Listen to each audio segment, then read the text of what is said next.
फार विशेष लाभ होत आहे.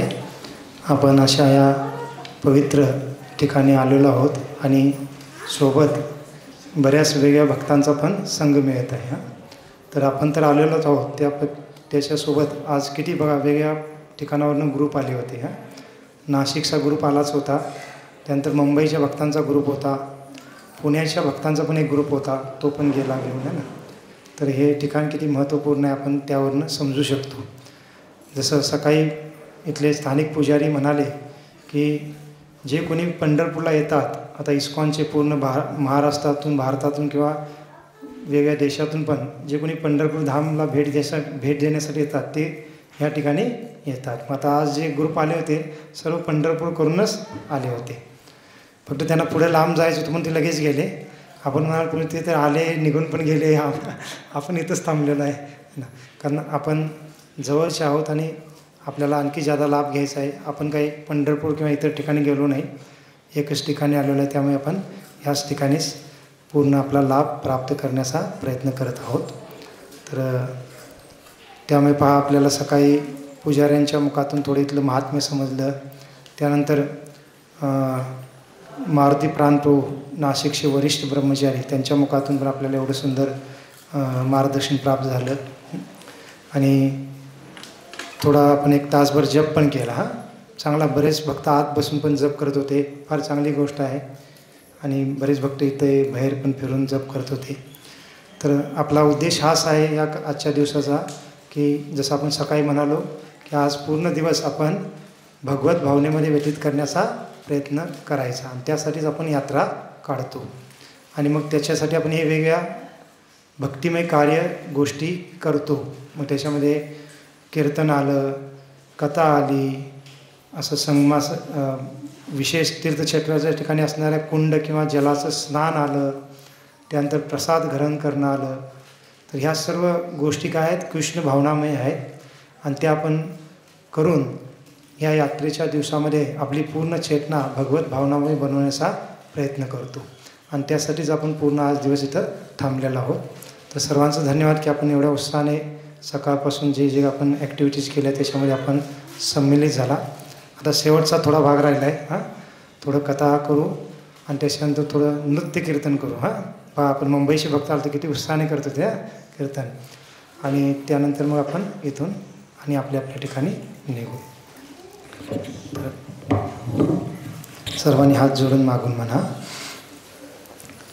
ओम नमो भगवते वासुदेवाय.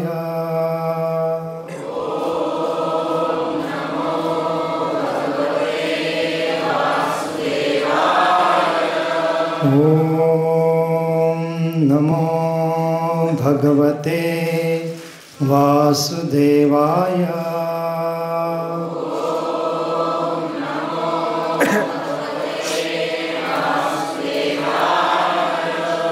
ओम नमो भगवते वासुदेवाय.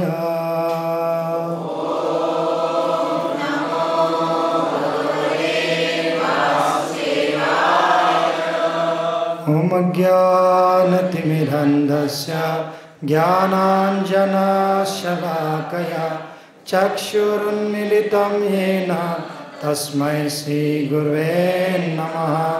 नमो विष्णुपादाय कृष्णपृष्ठाय भूतले श्रीमते भक्तिवेदान्त स्वामिनिति नामिने. नमस्ते सारस्वती देवे गौरवाणी प्रचारिणे निर्विशेष शून्यवादी पाश्चात्यदेशतारिणे. जय श्री कृष्ण चैतन्य प्रभु नित्यानंद श्री अद्वैत गदाधर श्रीवासादि गौरभक्तवृंद. हरे कृष्णा कृष्णा कृष्णा हरे हरे, हरे राम राम राम हरे हरे.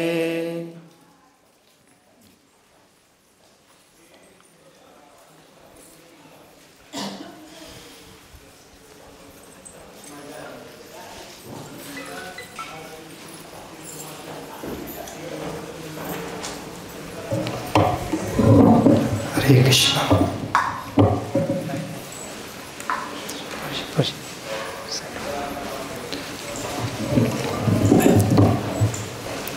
तर पहा, आपण ज्या ठिकाणी बसलेलो आहोत हे फार विशेष आणि पवित्र असं ठिकाण आहे.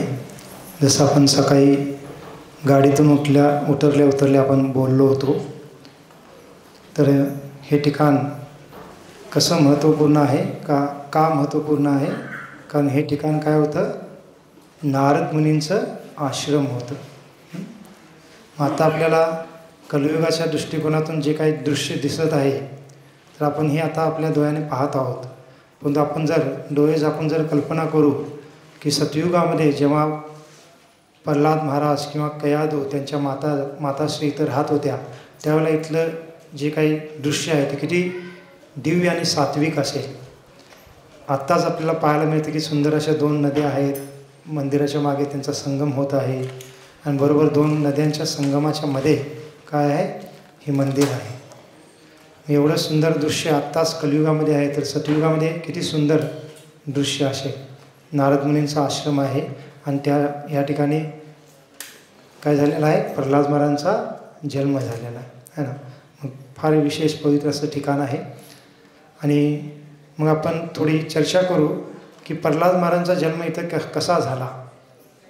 कारण प्रल्हाद महाराज तर कयाधू मातेच्या गर्भामध्ये होते आणि गर्भामध्ये असताना कयाधू माता ह्या ठिकाणी काही कालावधीसाठी वास केलेल्या होत्या.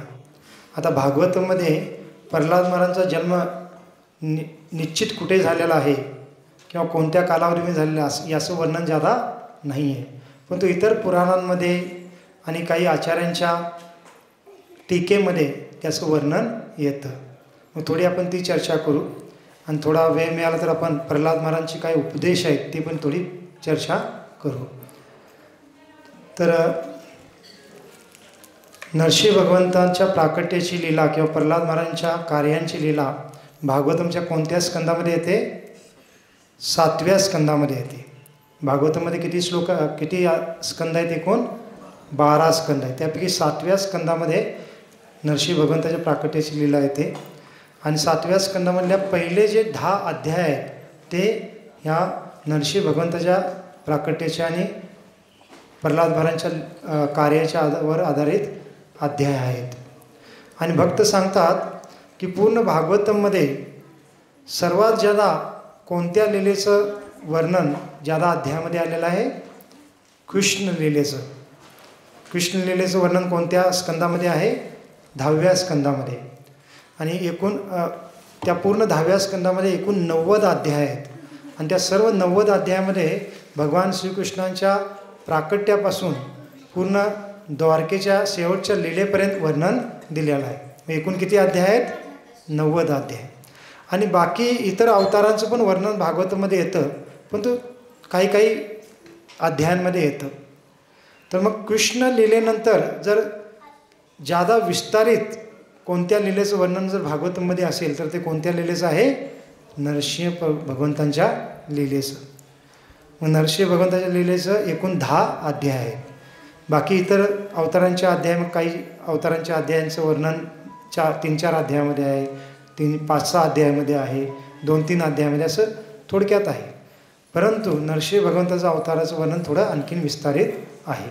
मग आता भागवतमच्या पहिल्या 10 स्कंदामध्ये ते वर्णन येतं. मग आता या लीलेची सुरुवात कशी होते? आता बराच विस्तारित कथा आहे, पण आपण थोडक्यात चर्चा करू.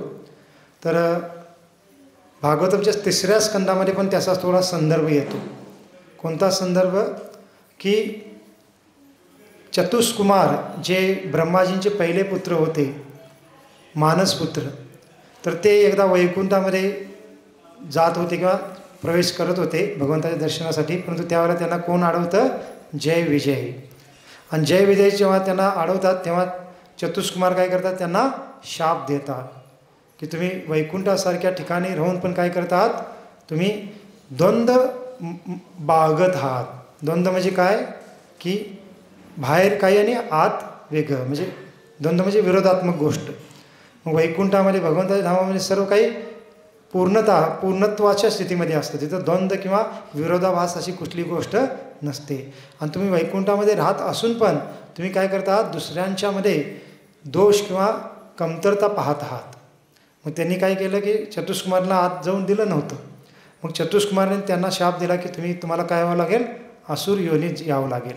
आणि त्याच्यामुळे जय विजय काय करतात, त्यांना 3 असुर योनी धारण करण्याचे किंवा प्राप्त करण्याचे शाप मिळाला. मग पहिल्या त्यांच्या असुर योनीमध्ये ते कोणाच्या रूपात येतात, हिरण्याक्ष आणि हिरण्यकशिपू, दिती आणि कश्यप मुनीचे पुत्र म्हणून.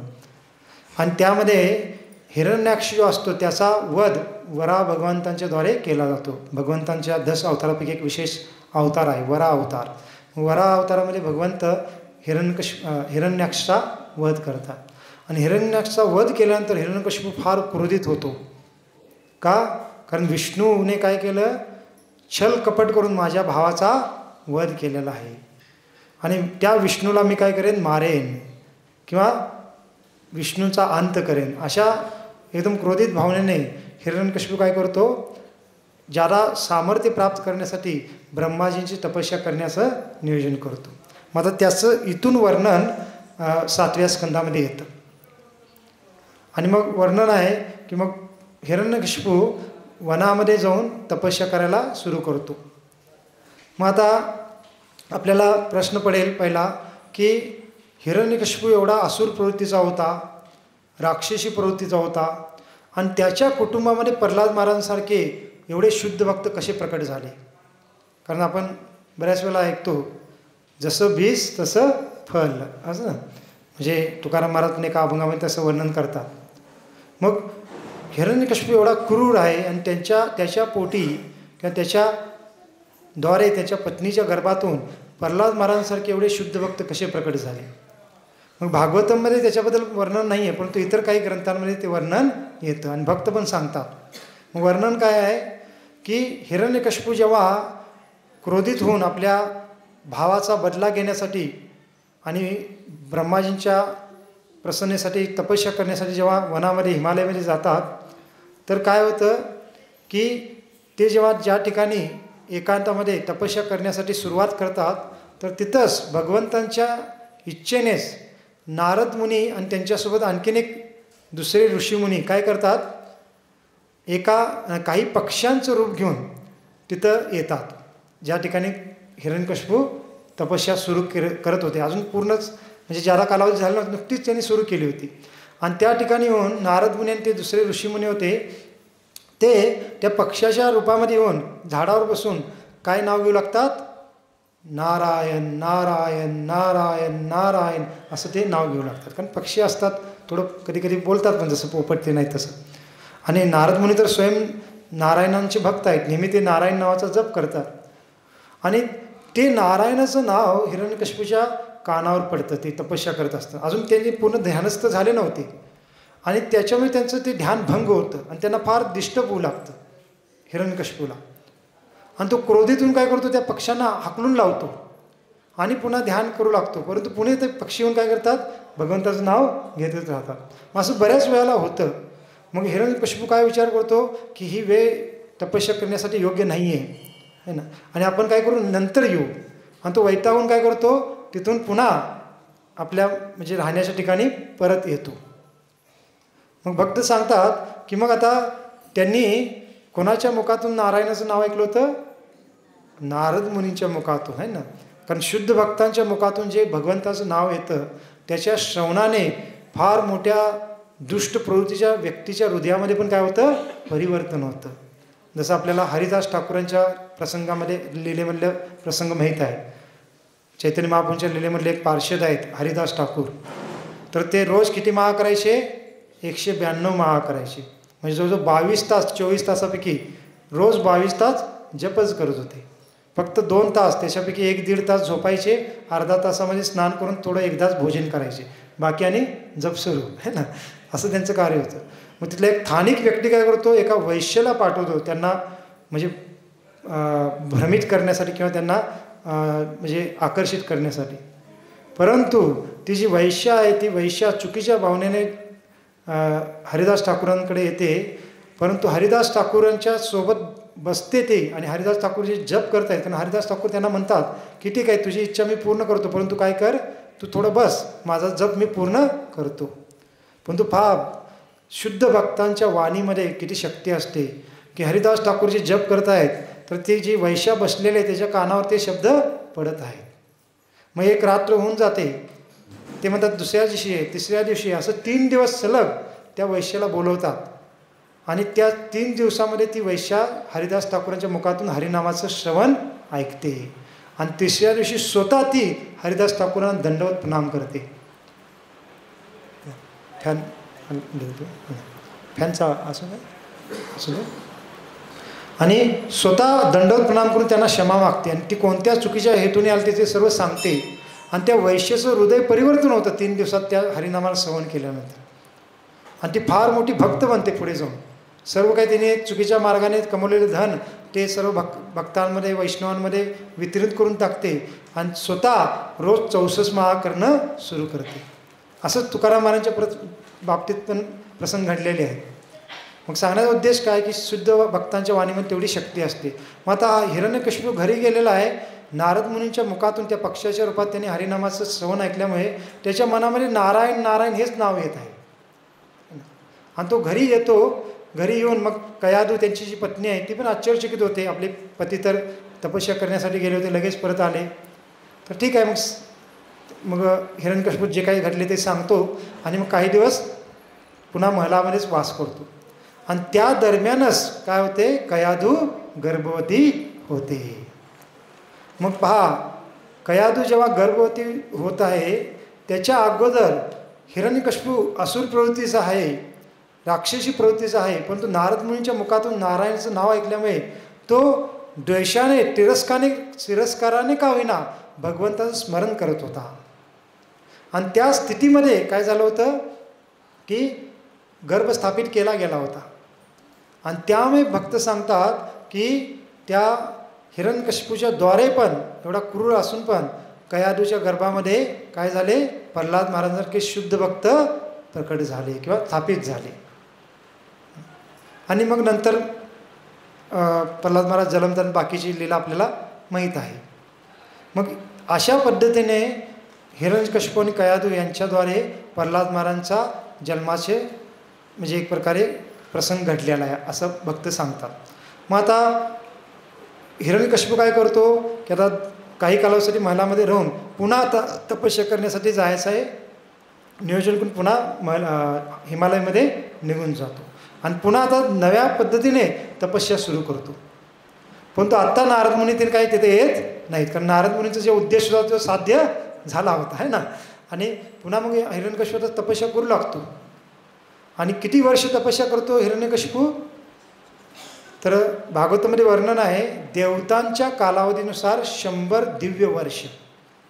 आता देवतांचा जे कालावधी आहे आणि आपल्या मनुष्यांचा कालावधी याच्यामध्ये फार अंतर आहे. मग देवतांचे 100 वर्ष म्हणजे आपल्या मनुष्यांच्या दृष्टिकोनातून पृथ्वीवरले किती वर्ष होतात, 36,000 वर्ष. मग 36,000 वर्ष काय केलेलं आहे, हिरण्यकशिपूनीच तपस्या केलेली आहे. मग आता हिरण्यकशिपू जेव्हा तपस्या करण्यासाठी गेला होता तर मग आता हिमालयामध्ये स्वर्गाचाच भाग आहे हिमालय, म्हणजे आत्ता आपला जो भारताचा हिमालयाचा भाग आहे त्याच्यावर आणखीन एक दिव्य हिमालय आहे, ते आपण पाहू शकत नाही आपल्या या भौतिक डोळ्याने. आणि तो जो दिव्य हिमालय आहे तो स्वर्गाच्या अंतर्गत येतो. तर त्या ठिकाणी तो हिरण्यकशिपू तपस्या करत होता. मग आता देवता विचार करतात की हा हिरण्यकशिपू तपस्या करत आहे तर आत्ता आपल्याला चांगली संधी आहे, आपण काय केलं पाहिजे, बाकी जी असुर सेना आहे त्यांच्यावर आक्रमण करून त्यांना पराजित केलं पाहिजे. कारण इंद्राला आणि देवतांना कळतं की हिरण्यकशिपूंची जी पत्नी आहे कयादू त्या गर्भवती आहेत. आणि इंद्र काय विचार करतो की हा हिरण्यकशिपू इतका क्रूर आहे, इतका दुष्ट आहे आणि आता ब्रह्माजींकडून काही वरदान प्राप्त करण्यासाठी एवढ्या कठोरतेने तपस्या करत आहे. आणि तो जेव्हा ब्रह्माजींकडून वरदान प्राप्त करून परत येईल तर तो फार आपल्या सर्वांना पूर्ण सृष्टीतील लोकांना काय करेल, त्रास देईल.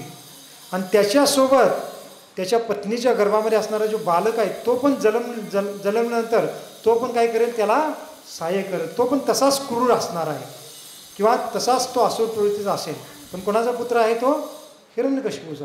आणि म्हणून देवी देवता काय विचार करतात की आपण असुरांना मारून काय करायचं, तो बालक जन्मूच नाहीत किंवा जन्मल्यानंतरच त्याला आपण नष्ट करायचं. आणि असं विचार करून काय करतात देवी देवता असुरांच्यावर आक्रमण करतात. आता हिरण्यकशिपू नसल्यामुळे बाकीचे जे काही असुरांचे सेनापती होते ते एकत्र येऊन देवी देवतांची लढू लागतात. परंतु हिरण्यकशिपू तिथं उपस्थित नसल्यामुळे ते असुर सेनाचे सेनापती फार ज्यादा लढू शकत नाही. आणि देवी देवता फार शक्तिशाली होते आणि देवता त्यांना पराजित करतात. आणि ते असुर सेनापती होते वेगवेगळे, ते सर्वजण पलायन करून निघून जातात. आणि मग इंद्र काय करतो, कयाधू मातेंना बंदिस्त बनवतो. का?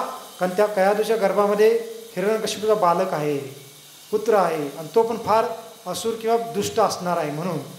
आणि देवतांचा विचार काय होता इंद्राचा, की कयाधूला आपण बंदी बनवून स्वर्गामध्ये घेऊन जाऊ आणि जेव्हा त्याच्या पुत्राला ती जन्म देईल तर जन्म दिल्या दिल्या त्या पुत्राला मारून टाकायचं. आता गर्भवती स्त्रीला मारणं योग्य नाही आहे, कारण देवता आहेत, थोडी त्यांच्यामध्ये सभ्यता आहे. परंतु त्या बालकाचा जन्म झाल्या झाल्या आपण काय करायचं, त्याचा अंत करायचा. आणि असा विचार करून इंद्रदेवता काय करतात किंवा देवी देवता कयाधूला बंदी बनवतात. आणि भागवतामध्ये वर्णन आहे की कयाधू त्याला फार एकदम म्हणजे तिरस्कार करून काय करत असते, किंचाळत असते, मदतीची सर्वांना मागणी करत असते. पण तिथं कोणी त्यांना मदतीला नव्हतं. कारण एक अबला स्त्री आहे, गर्भवती स्त्री आहे, आणि तिला माहीत आहे की देवता मला का पकडून नेत आहेत. का? कारण माझ्या बालकाला त्यांना मारायचं आहे. एखाद्या गर्भवती मातेला किती दुःख वाटेल की आपल्या गर्भामध्ये असणाऱ्या बालकाला जन्मल्या मारलं जाईल. त्यामुळे ती फार दुःख करत होती, फार किंचाळत होती, रुदन करत होती. आणि तशा स्थितीमध्ये इंद्रदेवता आणि देवी देवता त्यांना घेऊन चालले होते स्वर्गाकडे. तेवढ्यात काय होतं, तिथं कोण येतात, नारद मुनी येतात. आणि नारद मुनी येऊन इंद्रांना तिथे थांबवतात. मग इंद्र जेव्हा नारद मुनींना पाहतात तर लगेच त्यांना प्रणाम करतात. आणि मग नारद मुनी त्यांना विचारतात की हे इंद्रदेवता तुम्ही हे काय करत आहात. तर त्यावेळेला इंद्रदेवता काय म्हणतात की ही कोण आहे, ही हिरण्यकशिपूंची पत्नी आहे. ह्या पत्नीच्या गर्भामध्ये हिरण्यकशिपूचा बालक आहे, वाढत आहे, तो फार दुष्ट असणार आहे. आणि आमचा विचार काय आहे की यांना बंदी बनवून न्यायचं आणि बालक जन्मल्या त्याचा अंत करायचा. पण तो नारद मुनीला माहीत होतं भगवंताच्या कृपेने की कयाधूच्या गर्भामध्ये साधारण बालक नाही आहे. आणि त्यामुळे नारद मुनी इंद्रदेवतांना सांगतात की हे इंद्र, तुम्ही हा फार मोठा अपराध करत आहात. कारण कयाधूच्या गर्भामध्ये असणारा जो बालक आहे तो साधारण नाही आहे, तो भगवंताचा फार शुद्ध भक्त आहे आणि तो पूर्ण असुर कुलाचा उद्धार करणार आहे. आणि त्याच्यामुळेच भगवंतांचा एक विशेष अवतार काय होणार आहे, प्रकट होणार आहे. आणि त्यामुळे तुम्ही काय करा, कयाधूला मुक्त करा, कयाधूला तुम्ही त्रास देऊ नका. आणि देवता पहा, देवता जरी ते मिश्र भक्त असले, त्यांच्यामध्ये काही भौतिक इच्छा असल्या तरी ते काय असतात, धर्माचे ज्ञाते असतात. मग नारद मुनी सारख्या गुरूंचे किंवा ऋषीमुनींचं उपदेश ते स्वीकारतात. जे असुर लोक असतात त्यांच्यामध्ये हाच फरक असतो. असुर लोक साधू संतांचा उपदेश स्वीकारत नाही, पण तो देवता स्वीकारतात. मग नारद मुनीचं ते उपदेश ऐकल्यानंतर इंद्रदेवता लगेच काय करतात, नारद मुनीला क्षमा मागतात, कयाधूशी पण क्षमा मागतात. एवढंच नाही तर भागवतामध्ये वर्णन आहे की इंद्रदेवता आणि सर्व देवी देवता काय करतात, कयाधूशी प्रदक्षिणा करतात. का? कारण आता ते कयाधूला सन्मानित करू लागले. का? कारण कयाधूच्या गर्भामध्ये साधारण बालक नव्हते, प्रल्हाद महाराज होते. आणि मग प्रणाम करून प्रदक्षिणा करून सर्व देवी देवता निघून जातात. मग देवी देवता निघून गेल्यानंतर कयाधू नारद मुनींना प्रार्थना करते की हे गुरुवर्य, तुमच्या कृपेने माझ्या बालकाचा आज जीव असलेला आहे आणि तुमच्या चरणी माझी एक विनंती आहे. मग नारद मुनी ठीक आहे म्हणतात, काय विनंती आहे. तर नारद मुनींना मग कयाधू माता काय म्हणतात की माझी अशी इच्छा आहे की जोपर्यंत माझे पती तपस्या करायला गेले ते परत येत नाहीत, तोपर्यंत मला तुम्ही तुमच्या संरक्षणाखाली ठेवा आणि तोपर्यंत माझ्या गर्भातला जो बालक आहे त्याचा जन्म होऊ नये असं मला वरदान द्या.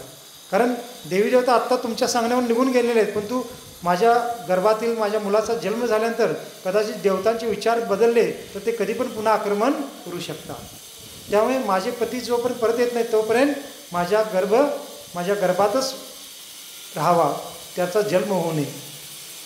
मग असं नारदमुनी म्हणल्यानंतर नारदमुनी त्यांना तसा आशीर्वाद देतात आणि नारदमुनी मग काय करतात, त्यांना आपल्या आश्रममध्ये घेऊन येतात. आणि कुठल्या आश्रममध्ये जिथं आपण बसलेलो आहे, श्री निरानसिंहपूर धाम की जय. पहा, हे असं विशेष ठिकाण आहे, त्यावेळेला विशेष त्यांचा आश्रम असेल है ना.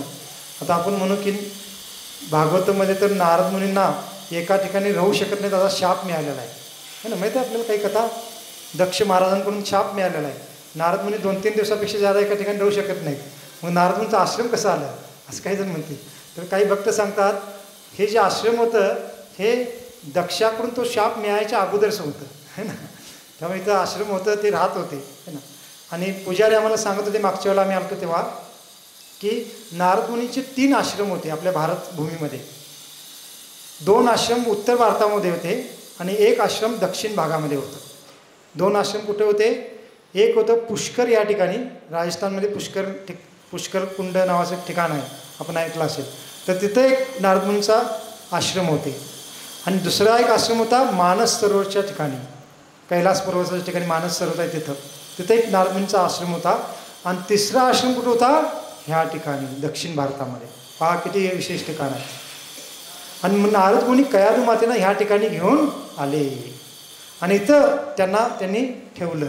आणि मग नारद मुनींच्या संरक्षणाखाली किंवा नारद मुनींच्या मार्गदर्शनाखाली कयाधू माता इथं राहू लागल्या. आणि म्हणलेलं आहे की मग नारद मुनी त्यांना आपल्या मुलीप्रमाणे इथं काय करू लागले, त्यांची काळजी घेऊ लागले कयाधूंची. आणि आता हिरण्यकश्यपूने किती कालावधीसाठी तपस्या केलेली आहे, 36,000 वर्ष. म्हणजे आपण हे करू शकतो की त्यानुसार की जवळजवळ एवढे कालावधी कयाधू माता इथं राहिलेले आहेत. म्हणजे पहा, म्हणजे भक्तांच्या ज्या माता आहेत त्या पण साधारण नसतात. म्हणजे जसं प्रभूजी म्हणाले आपले की जन्मल्यानंतर प्रल्हाद महाराजांचा जन्म झाल्यानंतर 12 वर्ष त्यांनी इथं एक तप व्रत केलं किंवा एक तप 12 वर्ष राहिले. परंतु त्याच्यापेक्षा अगोदर ते जवळजवळ एवढे 35-36,000 वर्ष प्रल्हाद महाराज इथं राहिलेले आहेत. कोणाच्या स्वरूपामध्ये, आपल्या मातेतील गर्भाच्या स्वरूपामध्ये. म्हणजे किती विशेष ठिकाण आहे पहा. कयाधू माता एवढ्या कालावधीसाठी इथं राहिलेले आहेत. आणि त्या कयाधूंच्या सोबत त्यांच्या गर्भामध्ये प्रल्हाद महाराज होते, ते पण इथं राहिलेले आहेत. आणि गर्भ काय अचेतन अवस्थेमध्ये नसतात, गर्भ पण पूर्णतः चेतन अवस्था असते. का, कारण ह्या ठिकाणी असतानाच नारद मुनींनी काय केलेलं आहे, कयाधू मातेंना भगवंताच्या भक्तीचा उपदेश केलेला आहे. आणि तो उपदेश प्रल्हाद महाराजांनी आपल्या मातेच्या गर्भात असताना इथंच ऐकलेला आहे, श्रवण केलेला आहे. आणि श्रवण केल्यामुळेच म्हणून तर ते जेव्हा प्रकट होतात आणि हिरण्यकश्यपूच्या महलामध्ये जातात तर तिथं काय करू लागतात, भगवंताची भक्ती करू लागतात. एवढंच नाही तर इथं जे नारद मुनींच्याकडून त्यांनी उपदेश स्वीकारला होता, ऐकला होता, तोच उपदेश ते त्यांच्या मित्रांना पण त्यांच्या गुरुकुलमध्ये देऊ लागतात. आणि त्यामुळे हे ठिकाण फार महत्त्वपूर्ण आहे. मग आता भागवतामध्ये 1-2 अध्यायामध्ये प्रल्हाद महाराज जे उपदेश करतात आपल्या गुरुकुलमधल्या मित्रांना आणि आपल्या पितांना पण उपदेश करतात. किंवा षंड अमर त्यांचे जे गुरु होते, तथाकथित गुरु, त्यांना पण काही उपदेश करतात. उपदेश म्हणजे भगवंताच्या भक्तीचं काही गोष्टी बोलतात. तर ह्या सर्व गोष्टी प्रल्हाद महाराजांनी कुठून श्रवण केल्या होत्या, ह्या ठिकाणावरूनच. आता प्रल्हाद महाराजांचं विग्रह आहेत, प्रल्हाद महाराज इथं वास करतात. आणि आपण कल्पना करू शकतो की इथंच प्रल्हाद महाराजांनी ते सर्व काही ज्ञान प्राप्त केलेलं. मग ते थोडं आपण काही श्लोक वाचू आणि थोडी त्याच्यावर चर्चा करू. तर त्याच्या अगोदर मग आता प्रल्हाद महाराजांचा जन्म इथं कसा झाला असेल बरं. कारण कयाधूने काय वरदान मागितलं होतं की माझे पती परत आल्याशिवाय येऊपर्यंत माझा गर्भाचा जन्म होऊ नये. मग आता प्रल्हाद महाराजांचा जन्म हिरण्यकश्यपूच्या महलामध्ये झाला का इथं झाला असं कुठं ज्यादा वर्णन नाही आहे. परंतु इथं जर जन्म झाला असं म्हणत असतील ह्या स्थानाच्या महात्म्यानुसार, तर मग आपण समजलं पाहिजे की काय झालं असणार आहे की कयाधू जवळजवळ 36,000 वर्षी इथं थांबलेले आहेत आणि जेव्हा त्यांचे पती परत आलेले आहेत किंवा येणार आहेत असं त्यांना कळालं असेल, ब्रह्माजींकडून वरदान प्राप्त केलेलं आहे आपल्या पतीने आणि ते आता परत येत आहेत किंवा आलेले आहेत आपल्या राहण्याच्या ठिकाणी, तर त्यावेळेला कदाचित कयाधू मातेने नारद मुनींचं एवढं दिव्य आणि विशेष आश्रम आहे, तर आपल्या बालकाला इथंच जन्म दिला पाहिजे आणि मग इथून आपण आपल्या बालकाला घेऊन जाऊ आपल्या पतीच्या महलामध्ये, असा कदाचित विचार केला असेल. आणि त्यामुळे इथून निघण्याच्या अगोदर कदाचित कयाधू मातेने प्रल्हाद महाराजांना इथं जन्म दिला असेल. मग आपण असं समजू शकतो, कारण शास्त्रामध्ये काही तसं वर्णन नाही आहे. हे जन्म ठिकाण आहे तर इथंच त्यांचा जन्म झाला असेल आणि इथून ते तिकडे गेले असतील. आता हिरण्यकश्यपूचा महल किंवा राहण्याचं ठिकाण कुठं होतं आपल्याला माहीत आहे कुणाला? भारतामध्ये कुठं हिरण्यकश्यपूचा महल होता त्यावेळेला? तर आंध्र प्रदेशचा भाग आहे, त्या ठिकाणचं नाव आहे अहोबिलम. आपण कधी तिथं पण यात्रा काढू. तर अहोबिलम नावाचं ठिकाण आहे आंध्र प्रदेशमध्ये. तर ते जे ठिकाण आहे ते हिरण्यकश्यपूचा महल होता असं म्हणलं, किंवा ते त्याच्या राज्याची राजधानी होती. आणि बाकीचे पुढचे प्रसंग आहेत, मग प्रल्हाद महाराजांना वेगळ्या पद्धतीने मारण्याचा प्रयत्न केला जातो. हिरण्यकश्यपूच्याद्वारे पण प्रल्हाद महाराज दंडित करण्याचा प्रयत्न केला जातो, किंवा षंड आणि अमर्क जे प्रल्हाद महाराजांचे असुर गुरु होते त्यांचं पण आश्रम त्या ठिकाणीच होतं. आणि शेवटी भगवंत प्रकट होऊन हिरण्यकश्यपूचा वध करतात, ते पण ठिकाण तेच आहे अहोबिलम. तर तिथं अजूनही ते ठिकाण आहे, तो खांब आहे असं म्हणतात, ज्या खांबातून भगवंत प्रकट झाले होते. आणि दुपारी आम्हाला एक भक्त म्हणत होते की प्रभूजी नरसिंह भगवंत ज्या ठिकाणी प्रकट झाले ते ठिकाण पाकिस्तानमध्ये आहे ना, असं एक भक्त म्हणत होते. मग ते पण चुकीचं नाही आहे. आत्ताच जे पाकिस्तान आहे ते आत्ता पाकिस्तान आहे, पहिला ते भारतभूमीचाच भाग होता. आणि पाकिस्तानमध्ये पण एक ठिकाण आहे, त्या ठिकाणाचं मला नाव लक्षात नाही आहे, परंतु त्या ठिकाणी पण नरसिंह भगवंताचं प्राकट्य झालं होतं आणि हिरण्यकश्यपूचा त्यांनी वध केला होता असं वर्णन आहे. मग हे कसं आपण समजून घेतलं पाहिजे? याला काय म्हणतात? कल्पभेद म्हणतात. कारण भगवंत एकदाच अवतरित होत नाही. भगवंत ब्रह्माजींच्या एक दिवसामध्ये वेगवेगळ्या कालावधीमध्ये पुन्हा पुन्हा अवतरित होत असतात. आणि वेगवेगळ्या अवतारामध्ये ते वेगवेगळ्या पद्धतीने काही लीलांमध्ये बदल करतात. मग एखाद्या कल्पामध्ये ते त्या ठिकाणी प्रकट झाले असतील आणि एखाद्या कल्पामध्ये अहोबिलम आहे त्या ठिकाणी प्रकट झाले. मग आपल्यासाठी आता हेच चांगलं ठिकाण म्हणायचं आपण, कारण भारतामध्ये आहे, आपण जाऊ शकतो. पुन्हा कधी पाकिस्तान भारतात आल्यानंतर तिकडे पण जाऊ म्हणे आम्ही. तर मग ते पण ठिकाण आपण जाऊ शकतो. पण आत्ता हे अहोबिलम ठिकाण आहे ते नरसिंह भगवंताचं प्राकट्याचं ठिकाण आहे.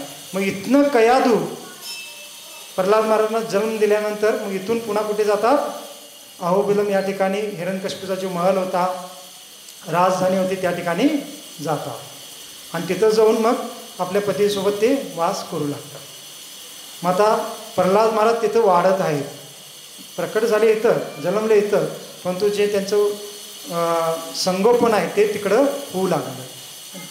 आणि मग प्रभूजी जे पुजारी म्हणलेले आहेत की इथं प्रल्हाद महाराज आलेले आहेत आणि 12 वर्ष त्यांनी इथं तप केलेलं आहे. आणि विशेष करून नरसिंह भगवंतांची वालूची विग्रह बनवून त्यांनी सेवा केलेली आहे. तर मग एक भक्त सांगतात ते केव्हा आले होते? हिरण्यकश्यपूचा वध केल्यानंतर भगवंतांनी, म्हणजे नरसिंह रूपात भगवंत प्रकट झाले, हिरण्यकश्यपूचा वध केला आणि त्यावेळेला भगवंत प्रल्हाद महाराज किती वर्षाचे होते? 5 वर्षाचे. आणि भगवंत अंतर्धान होऊन निघून जातात. मग त्यांना पुन्हा भगवंतांचं रूप पाहायचं होतं किंवा काही उपासना करायची होती. कारण भगवंत जात असताना प्रल्हाद महाराजांना म्हणतात की तुम्ही काय करा, ह्या असुर कुळाचं नेतृत्व करा, त्याचे राजा बना आणि तुमच्याद्वारे या असुर कुलांचा उद्धार करा. मग आता ते सेवा स्वीकारण्याच्या अगोदर प्रल्हाद महाराज इथे येतात पुन्हा, कारण हे ठिकाण त्यांचं जन्म ठिकाण होतं आणि नारद मुनींचा आश्रम होतं, गुरूंचा आश्रम होतं. मग इथं ते येतात आणि 12 वर्ष पुन्हा इथं थांबून ती सेवा तपस्या करतात, भगवंताची विग्रह इथं स्थापित करतात आणि पुन्हा अहोबिलमला जाऊन काय करतात?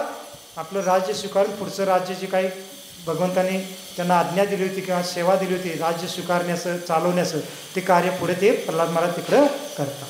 मग अशा पद्धतीने हे आपण प्रसंगाची एक क्रमवारी किंवा एक प्रकारे सिक्वेन्स समजून घेऊ शकतो. तर मग त्यामुळे आपण इथं समजू शकतो की प्रल्हाद महाराजांचा जन्म इथं झालेला आहे आणि हिरण्यकशिपूच्या घरामध्ये कयाधूच्या द्वारे तो जन्म कसा झाला हे पण आपण या प्रसंगातून समजू शकतो. तर पाहता प्रल्हाद महाराज जे उपदेश करतात आपल्या मित्रांना, तर तो उपदेश 7व्या स्कंदातील 6व्या अध्यायामध्ये येतो आणि त्याच्यानंतर पुढचा 7व्या अध्याय त्या ठिकाणी पण येतो.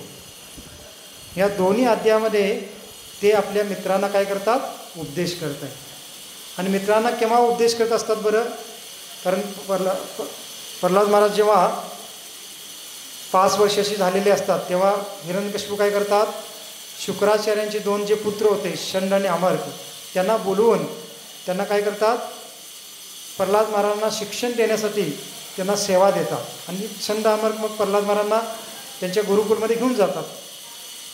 परंतु प्रल्हाद महाराज नेहमी भगवंतांच्या चिंतनामध्ये तल्लीन असायचे.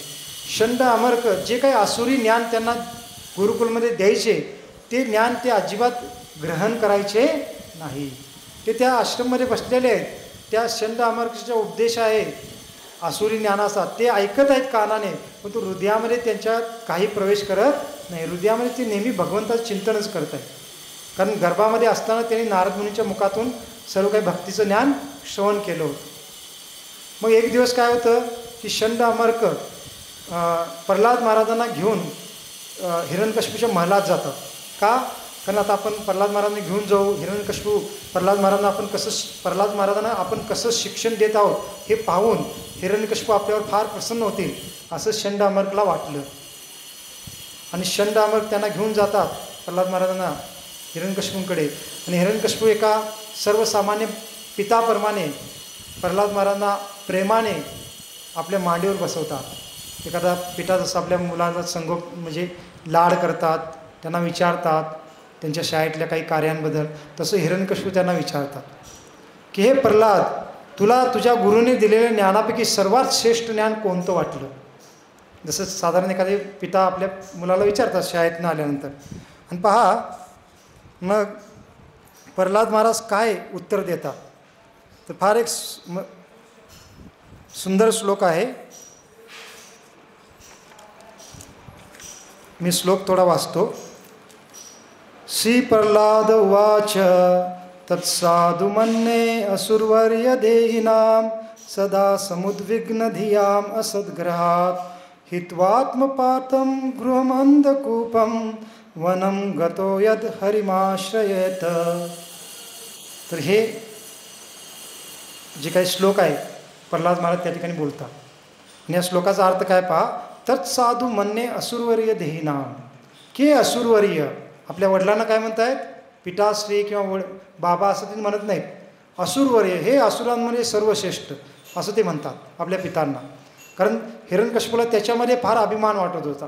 त्यानुसार ते म्हणतात तत्साधु मन्ये असुरवर्य देहिनां सदा समुद्विग्न धियाम असद्घरात्.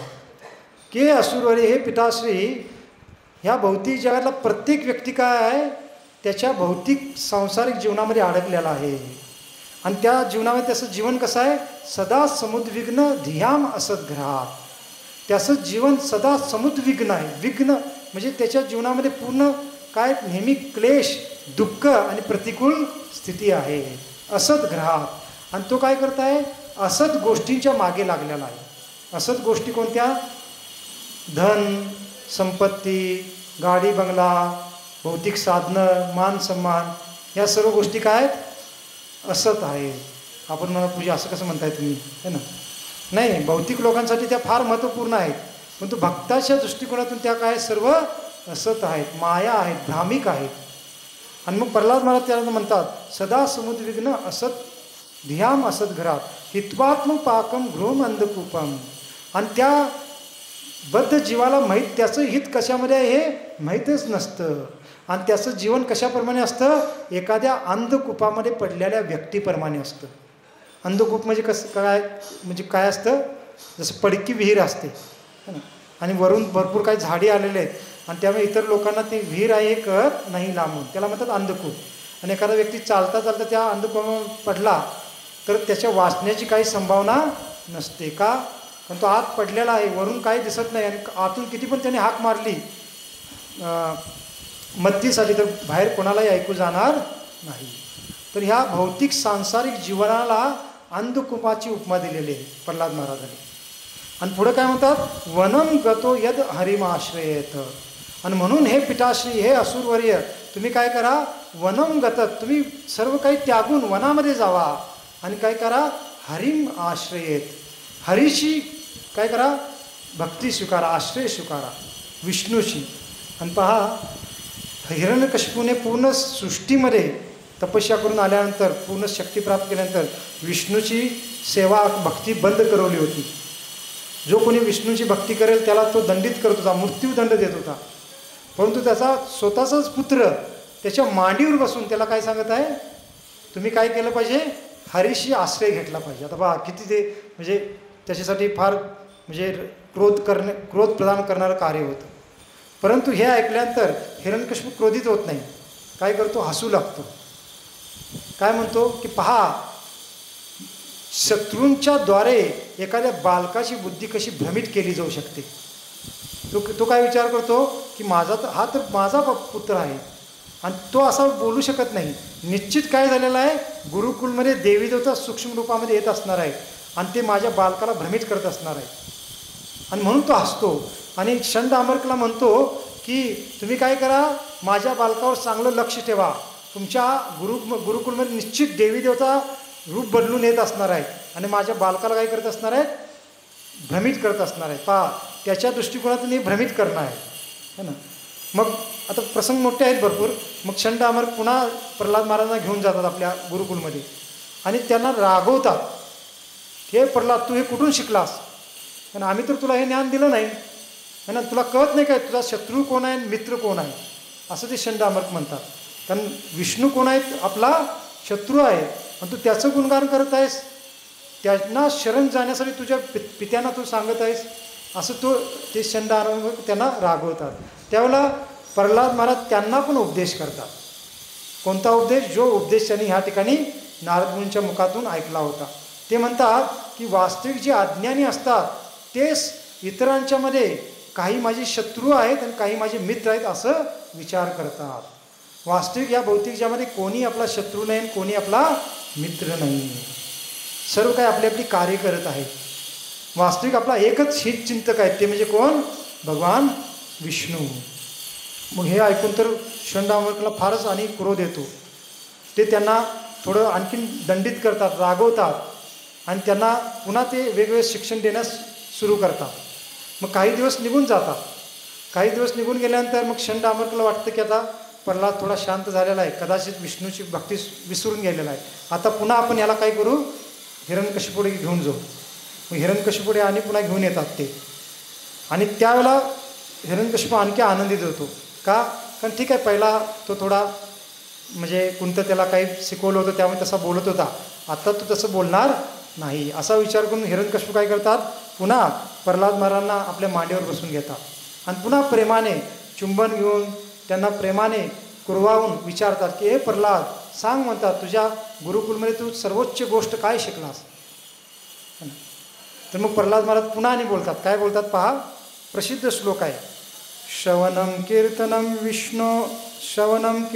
विष्णो स्मरणं पादसेवनं अर्चनं वंदनं दास्यं सख्यम आत्मनिवेदनम इति पुंसा प्रीता विष्णो भक्तिश्चेन्नवलक्षणा क्रियेत भगवत्यध्या तन्मन्ये अधीतम उत्तमम.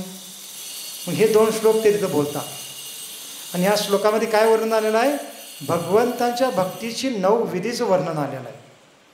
कोणत्या 9 विधी, श्रवणम कीर्तनम विष्णू स्मरणम पादसेवनम अर्चनम वंदनम दास्यम सख्यम आत्मनिवेदनम. तर पहा, पहिल्यांदा जेव्हा मांडीवर बसले होते तेव्हा वनामध्ये जावा आणि हरीचा आश्रय घ्या एवढेच बोलले होते. पण आता दुसऱ्यांदा बसल्यानंतर काय सांगत आहे, एक विधीचं वर्णन करत नाही, किती विधीचं वर्णन करत आहेत, 9 विधीचं वर्णन करत आहेत. की ह्या 9 विधी आहेत आणि या 9 विधीच्याद्वारे तुम्ही काय केलं पाहिजे, विष्णूची भक्ती केली पाहिजे. आता पहा, मग हिरण्यकशिपूला काय वाटेल, पुन्हा तो क्रोधित होतो. आणि पहिला तो क्रोधित झाला का नाही, हसला होता, त्याला थोडं झालं असेल असं, पण आत्ता दुसऱ्यांदा तो क्रोधित होतो. पण तो प्रल्हाद महाराजांच्यावर क्रोधित होत नाही. कुणावर क्रोधित होतो? आपल्या षंड आणि अमर्क यांच्यावर क्रोधित होतो. आणि षंड अमर्क यांच्यावर क्रोधित होतो का, की तुम्ही माझ्या मुलाला हे काय चुकीचं शिकवत आहात, है ना, आणि तुम्ही जर असं केलं तर पहा मी तुम्हाला दंडित करेन, अशापर्यंत ते षंड अमर्कला बोलतात. पण तो षंड अमर्क काय म्हणतात की हे राजन तुम्ही आम्हाला का रागवत आहात, जे प्रल्हाद जो काही बोलत आहे हे आम्ही काहीच त्याला शिकवलं नाही आहे, त्याला हे मुलातच ज्ञान आहे, त्यांनी हे ज्ञान कुठून प्राप्त केले आम्हाला पण माहीत नाही आहे. नाही असं म्हणून ते म्हणजे आमची काही चूक नाही असं सांगतात. मग त्यावेळेला प्रल्हाद महाराजांना हिरण्यकशिपू जो क्रोधाने बोलतात, हे प्रल्हाद हे तू कुठून शिकलास, है ना, आणि तू माझ्या शत्रूची स्तुती करत आहेस माझ्यासमोरून, असं त्याला रागवतात. आणि प्रल्हाद महाराजांना ते विचारत आहेत की हे कुठून शिकलास, पण तू प्रल्हाद महाराज काय उत्तर म्हणजे मी कुठून शिकलो, काय मला ज्ञान मिळालं हे बोलत नाही. आणखी नारद मुनींनी जो उपदेश दिलेला आहे तेच त्यांना सांगू लागतात. कोणता उपदेश? जो उपदेश इथं त्यांनी ऐकला होता. पुढं काय सांगतात पहा, पुढचा फार महत्त्वपूर्ण श्लोक आहे. प्रल्हाद महाराज पुन्हा आपल्या पित्यांना सांगत आहेत. काय म्हणतात पहा, मतीर्न कृष्ण परतो सतो वा मितो अभिपद्येत गृहव्रतानां आदांत गोभिर्विशतां मिश्रम पुनः पुनश्चर्वित चर्वनानां. तर फार महत्त्वपूर्ण श्लोक आहे. काय म्हणतात त्याचा अर्थ वाचतो पहा. प्रल्हाद महाराज म्हणत आहेत, श्री प्रल्हाद महाराज म्हणाले, विषयी जीवनाच्या पूर्ण अधीन झालेल्या लोकांची इंद्रिय अनियंत्रित असतात आणि म्हणून ते नरकाच्या दिशेने वेगाने प्रगती करीत असतात. तथा चर्वण केलेल्या विषयांचेच वारंवार चर्वण करीत राहतात. इतरांच्या उपदेशाद्वारे स्वप्रयत्नाने अथवा या दोघांच्या मिश्रणानेही त्यांच्या हृदयात श्रीकृष्णांविषयी आसक्ती जागृत होत नाही. पहा, अप्रत्यक्षपणे हे कोणाबद्दल बोलत आहेत? ते त्यांच्या पित्याबद्दलच बोलत आहेत की जे विषयी लोक असतात, ज्यांची इंद्रिय अनियंत्रित असतात, ते काय करत असतात, फक्त इंद्रिय भोगामध्ये लीन असतात. आणि त्यांचं कार्य कसं असतं, चर्वित चर्वितानाम असं शब्द इथं श्लोकामध्ये प्रल्हाद महाराज म्हणतात. पुनः चर्वित चर्वितानाम म्हणजे अशा इंद्रिय भोगाच्या अधीन असणाऱ्या लोकांचं कार्य कशाप्रमाणे आहे, चगळ्याला गोष्टी पुन्हा चगळ्याप्रमाणे आहे. जसं आपण बऱ्याच वेळेला सांगतो उदाहरण, की एखाद्याने ऊसाची चोयटी असेल आणि ती म्हणजे खाऊन म्हणजे चोरून तिने चोखली असेल आणि टाकली असेल, तर ती उचलून आपण पुन्हा चोखतो का? नाही, कारण त्याच्यात काही रसच नाही आणि ते एकदम घृणित गोष्ट आहे, है ना. किंवा आणखीन त्याच्यापेक्षा जरा रिलेटिव्ह उदाहरण वाटलं आत्ताच्या मुलांना ते, की एखाद्या व्यक्तीने एखादा मुलगा आहे आणि तो चिंगम खात आहे समजा, आणि चिंगम काय असतं, थोडा वेळ खाल्ल्यानंतर चगळल्यानंतर त्यातलं काही जे रस आहे तो निघून जातो आणि पुन्हा काहीच त्याच्यात काही चव नसते. आणि मुलं काय करतात, काही वेळेला चायमध्ये का कुठं काढतात, कुठं बेंचला कुठं तर चिटकवतात, आणि समजा एखादा मुलगा तो काढून तोंडात घालतोय, ऐकायलाच किती विचित्र वाटतं ना आपल्याला. म्हणजे दुसरा मुलगा तो नाही विचार करा, है ना, ते किती विचित्र वाटतं. परंतु ह्या भौतिक जगातील बद्ध जीवाची स्थिती अशीच आहे. कोण म्हणताय? प्रल्हाद महाराज. आपण पूजा असं कसं, वास्तविकता आहे असं कसं, कारण आपण ह्या जन्मात जे काही करत आहोत, काय करत आहोत, पैसा कमवायचा आहे, त्या पैशाद्वारे गाडी बंगला आणि काही भौतिक साधनं प्राप्त करायची आहेत, त्याच्याद्वारे आपल्याला काही कुटुंबासोबत इंद्रियभोग आनंद घ्यायचा आहे, है ना, खाण्यापिण्याचा, फिरण्याचा, कपडे लत्त्याचा, हे सर्व करत आहोत आपण. तर हे आपण आत्ता पहिल्यांदा करत आहोत का? पहिल्यांदा करत आहोत का? आपल्याला वाटतं पहिला काही स्मरणात नाही म्हणून आपल्याला वाटतं आपण पहिल्यांदा करत आहोत, परंतु कित्तर आपले मनुष्य जन्म झालेले आहेत आणि कित्तर जन्मात हे सर्व आपण पुन्हा पुन्हा केलेलं आहे. आणि प्रल्हाद महाराज पुढे सांगतात की हा मनुष्य जन्म हे करण्यासाठी मिळालेला नाही. कशासाठी मिळालेला आहे? भगवंताची वनम गतो हरिमाश्रयत, भगवंताच्या भक्तीसाठी मिळालेला आहे. पण तो व्यक्ती काय करतो, पुन्हा मनुष्य जन्म मिळाला की पुन्हा मग शिक्षण घ्या भौतिक, पुन्हा पैसे कमवा, पुन्हा मग कुटुंबामध्ये प्रवेश करा, पुन्हा इंद्रिय भोग करा आणि मरून जावा, पुन्हा मनुष्य जन्म घ्या, पुन्हा तेच सुरू करा. ह्याला काय म्हणलेलं आहे? पुन्हा पुनश्चर्वित चर्विताना, पुन्हा पुन्हा तेच चगयालं चगायचं. आणि आपल्या पित्यांना हे सांगत आहेत ते. आणि वास्तविक प्रल्हाद महाराज किंवा आचार्यांचे उपदेश असतात शास्त्रामध्ये त्या प्रसंगामध्ये, तर ते उपदेश फक्त त्या प्रसंगातील त्या व्यक्तीसाठी नसतात, ते कोणासाठी असतात? आपल्या सर्वांसाठी असतात. आणि वास्तविक आपण आपल्या जीवनामध्ये पण पाहिलं पाहिजे की खरोखर आपण तसंच आहोत का. कारण याचा अर्थ कौटुंबिक जीवनामध्ये प्रवेश करायचा नाही किंवा कुटुंबाचं पालनपोषण करायचं नाही असं आपण म्हणत नाही, परंतु फक्त तेवढंच करायचं नाही हे आपण म्हणत आहोत. आता भौतिक लोक काय करत आहेत? अहो कोण भक्ती करणार, कोण मंदिरात जाणार, आम्हाला कुठं वेळ आहे ना. का? कारण आम्हाला काय करायचं आहे? ज्यादा ज्यादा पैसा कमवायचा आहे, आम्हाला आणखी काही भौतिक गोष्टी प्राप्त करायच्या आहे ना. मग त्या लोकांची स्थिती अशी आहे. भक्तांनी काय केलं पाहिजे? प्रपंचातून परमार्थ साधण्यासाठी पण आपला वेळ काढला पाहिजे. मग आपण जे काय आपलं कुटुंब सांभाळत आहोत त्यातनं आपण, जसं मगाशी प्रभूजी सांगत होते, भक्तीच्या कार्यासाठी वेळ काढला पाहिजे. मगाशी काय म्हणले प्रभूजी आपले? सकाळी कृष्णांसाठी, दिवसभर कामधंद्यासाठी आणि संध्याकाळची वेळ परिवारासाठी. मग आपण जर असं बॅलन्स केला तर मग आपला प्रपंचातून परमार्थ साधणार आहे. पण तो आजचा व्यक्ती, आजचा समाजातील लोक काय करत आहेत? सकाळी उठल्यापासूनच इंद्रियभोगाची कार्य सुरू होतात है ना. आणि रात्री झोपल्यानंतर सर्व 24 तास इंद्रियभोगामध्येच कार्य चालू आहे. भगवंताच्या भक्तीची काही कार्य करत नाही. काही जण म्हणतात पूजा आम्ही पण आहोत धार्मिक, आम्ही पण धर्माचं कार्य करतो. धर्माचे कार्य करतात म्हणजे काय करतात? सकाळी उठल्यानंतर देवासमोर जाऊन एखादी अगरबत्ती लावायची आणि संध्याकाळी एखादी अगरबत्ती लावायची है ना. 24 तासापैकी 1-2 मिनटं फक्त देवासमोर जायचं, बाकी 23 तास 58-59 मिनटं काय करायचं? फक्त इंद्रिय भोग करायचा. मग ह्यासाठी मनुष्य योनी मिळालेली नाही आहे. मनुष्य योनी भगवंताच्या प्राप्तीसाठी मिळालेले आहे. आणि भगवंताच्या प्राप्तीसाठी या कलियुगासाठी काय साधन सांगितलेलं आहे? कलो तद हरिकीर्तनात, हरे कृष्णा कृष्णा कृष्णा हरे हरे, हरे राम राम राम हरे हरे. मग प्रल्हाद महाराज हे उपदेश आपल्या पितांना करत आहेत. आणि पहा, हे आपण जे उपदेश ऐकत आहोत हे उपदेश प्रल्हाद महाराज अहोबिलम हे जे ठिकाण आहे, तिथं जे हिरण्यकशिपूचा महल होता त्या ठिकाणी आपल्या पितांना उपदेश करत आहेत. परंतु त्यांनी ऐकलाय कुठे? पहिला इथं ऐकण्याला आहे ना. म्हणून ही आपण इथं चर्चा करणं आवश्यक आहे. आणि पहा, प्रल्हाद महाराज मागे बसलेले आहेत आपल्या है ना. त्यांची विशेष कृपादृष्टी आपल्यावर आहे. त्यांना किती आनंद होत असेल की आपण जो उपदेश केला ते पुन्हा इथं चर्चा केली जात आहे ना. किती आनंद वाटेल आणि किती आपल्याला त्यांचा कृपा प्राप्त होईल. आणि प्रल्हाद महाराज अजून पण हयातीत आहेत. आपल्याला माहिती आहे कुठे राहतात ते? आता आपण चर्चा केलेली आहे. ब्रह्मांडाचा जो चार्ट आहे त्याच्यामध्ये आपण चर्चा केलेली आहे. आपण जे 14 लोक आहेत, जम्बूद्वीप आहे, हे सर्व चर्चा केली होती. त्याच्यामध्ये आपण चर्चा केली होती. तर प्रल्हाद महाराज अजूनही जे आपलं भूमंडल आहे, म्हणजे ब्रह्मांडामध्ये 14 लोक आहेत, त्या 14 लोकांपैकी जे 7वं लोक आहे त्याला काय म्हणतात? भूमंडल. भूमंडलामध्ये काय 7 द्वीप आणि 7 समुद्र आहे. त्या 7 द्वीपापैकी पहिलं जे मधलं द्वीप आहे त्याला काय म्हणतात? जम्बूद्वीप. हां. आणि त्या जम्बूद्वीपचे पण किती भाग आहेत? एकूण 9 भाग आहेत. हां. त्याला 9 वर्ष म्हणलेलं आहे. आणि त्या 9 वर्षापैकी एक वर्ष आहे, त्या वर्षाचं नाव आहे किमपुरुष वर्ष. तर त्या किमपुरुष वर्षामध्ये प्रल्हाद महाराज अजूनही राहतात. आत्ता सध्या ते आहेत.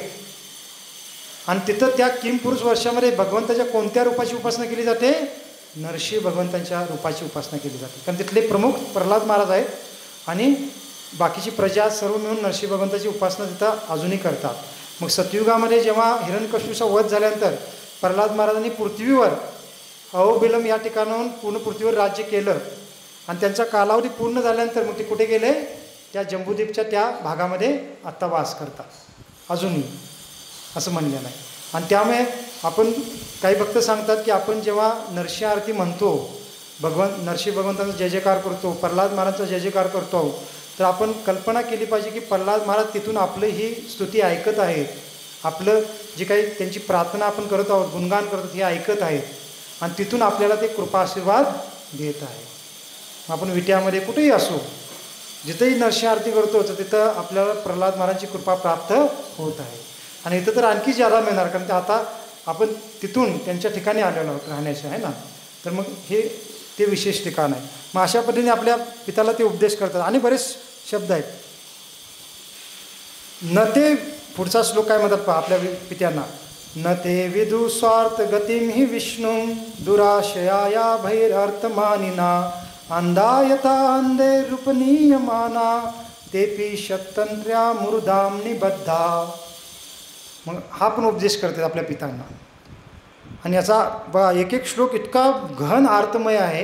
आता या दुसऱ्या श्लोकामध्ये काय म्हणत आहेत, न ते विदुम स्वार्थ गतिमी विष्णू दुराशया भय अर्थमानिना, की हे पिताश्री एखादा बद्ध व्यक्ती असतो त्याला माहीतच नसतं की त्याचा खरा स्वार्थ कशामध्ये आहे.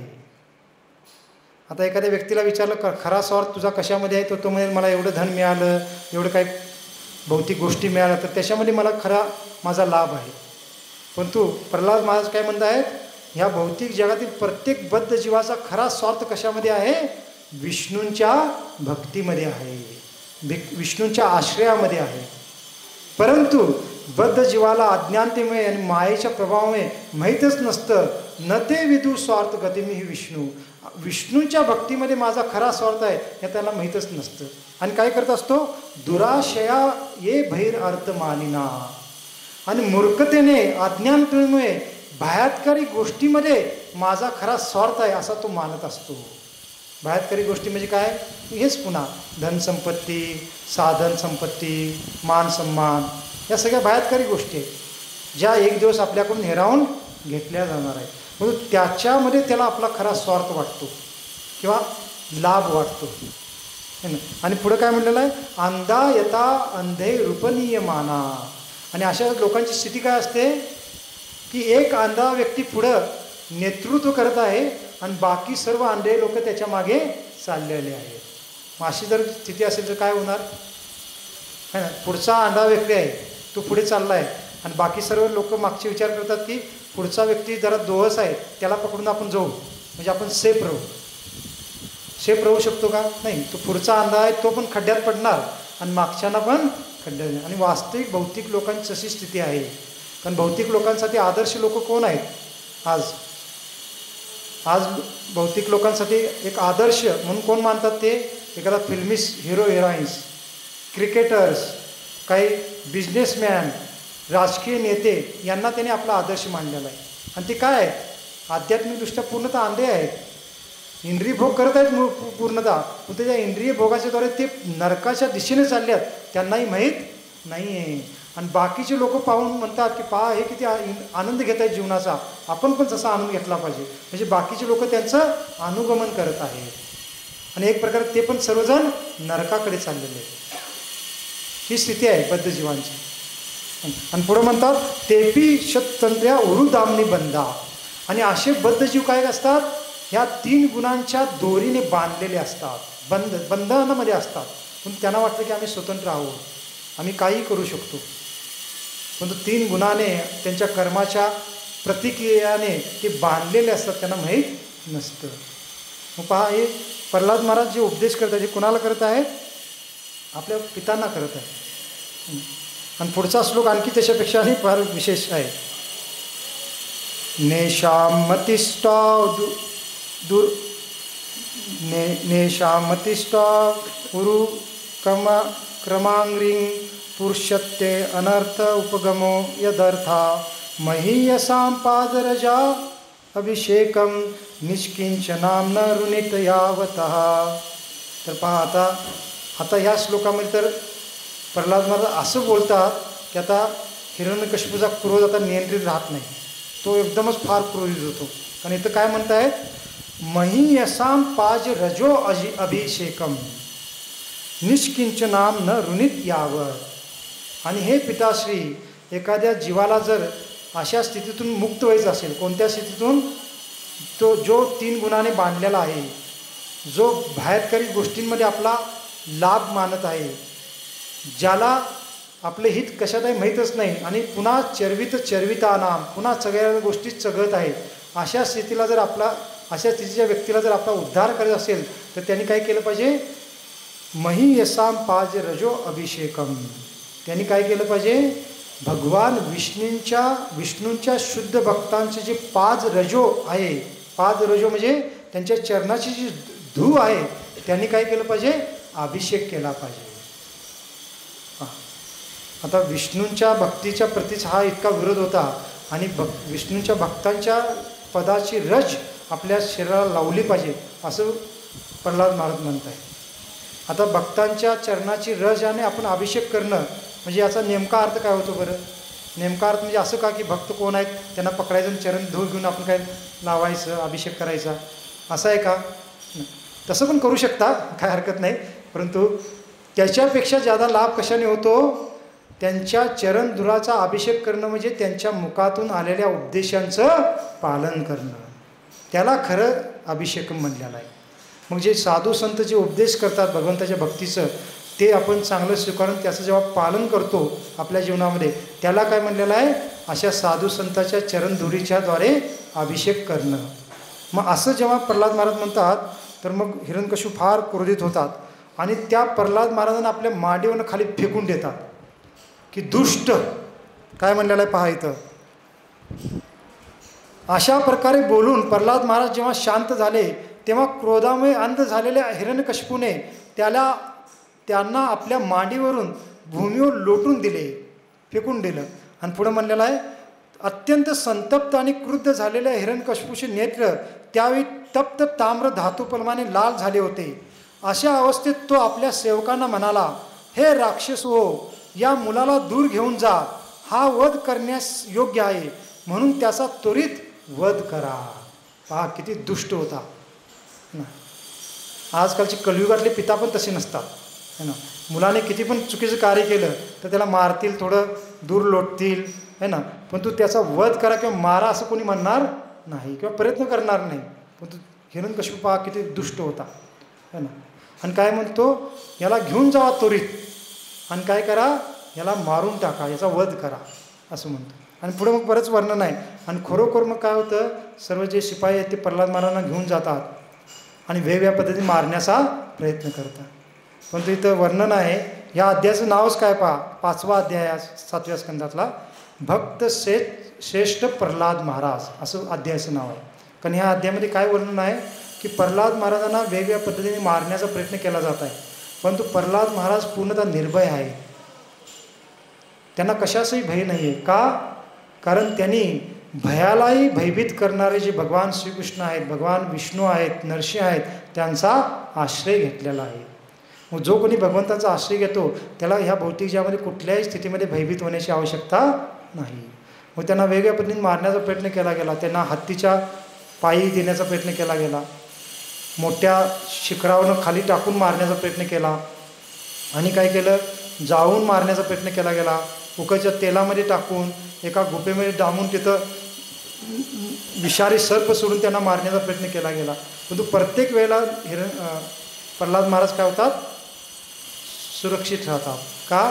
कारण ते काय करत होते, नेहमी हात जोडून भगवंताचं नाव घेत होते. काय करत होते, ओम नमो भगवते वासुदेवाय, ओम नमो भगवते वासुदेवाय, ओम नमो भगवते वासुदेवाय. असं म्हणतो ते म्हणतो.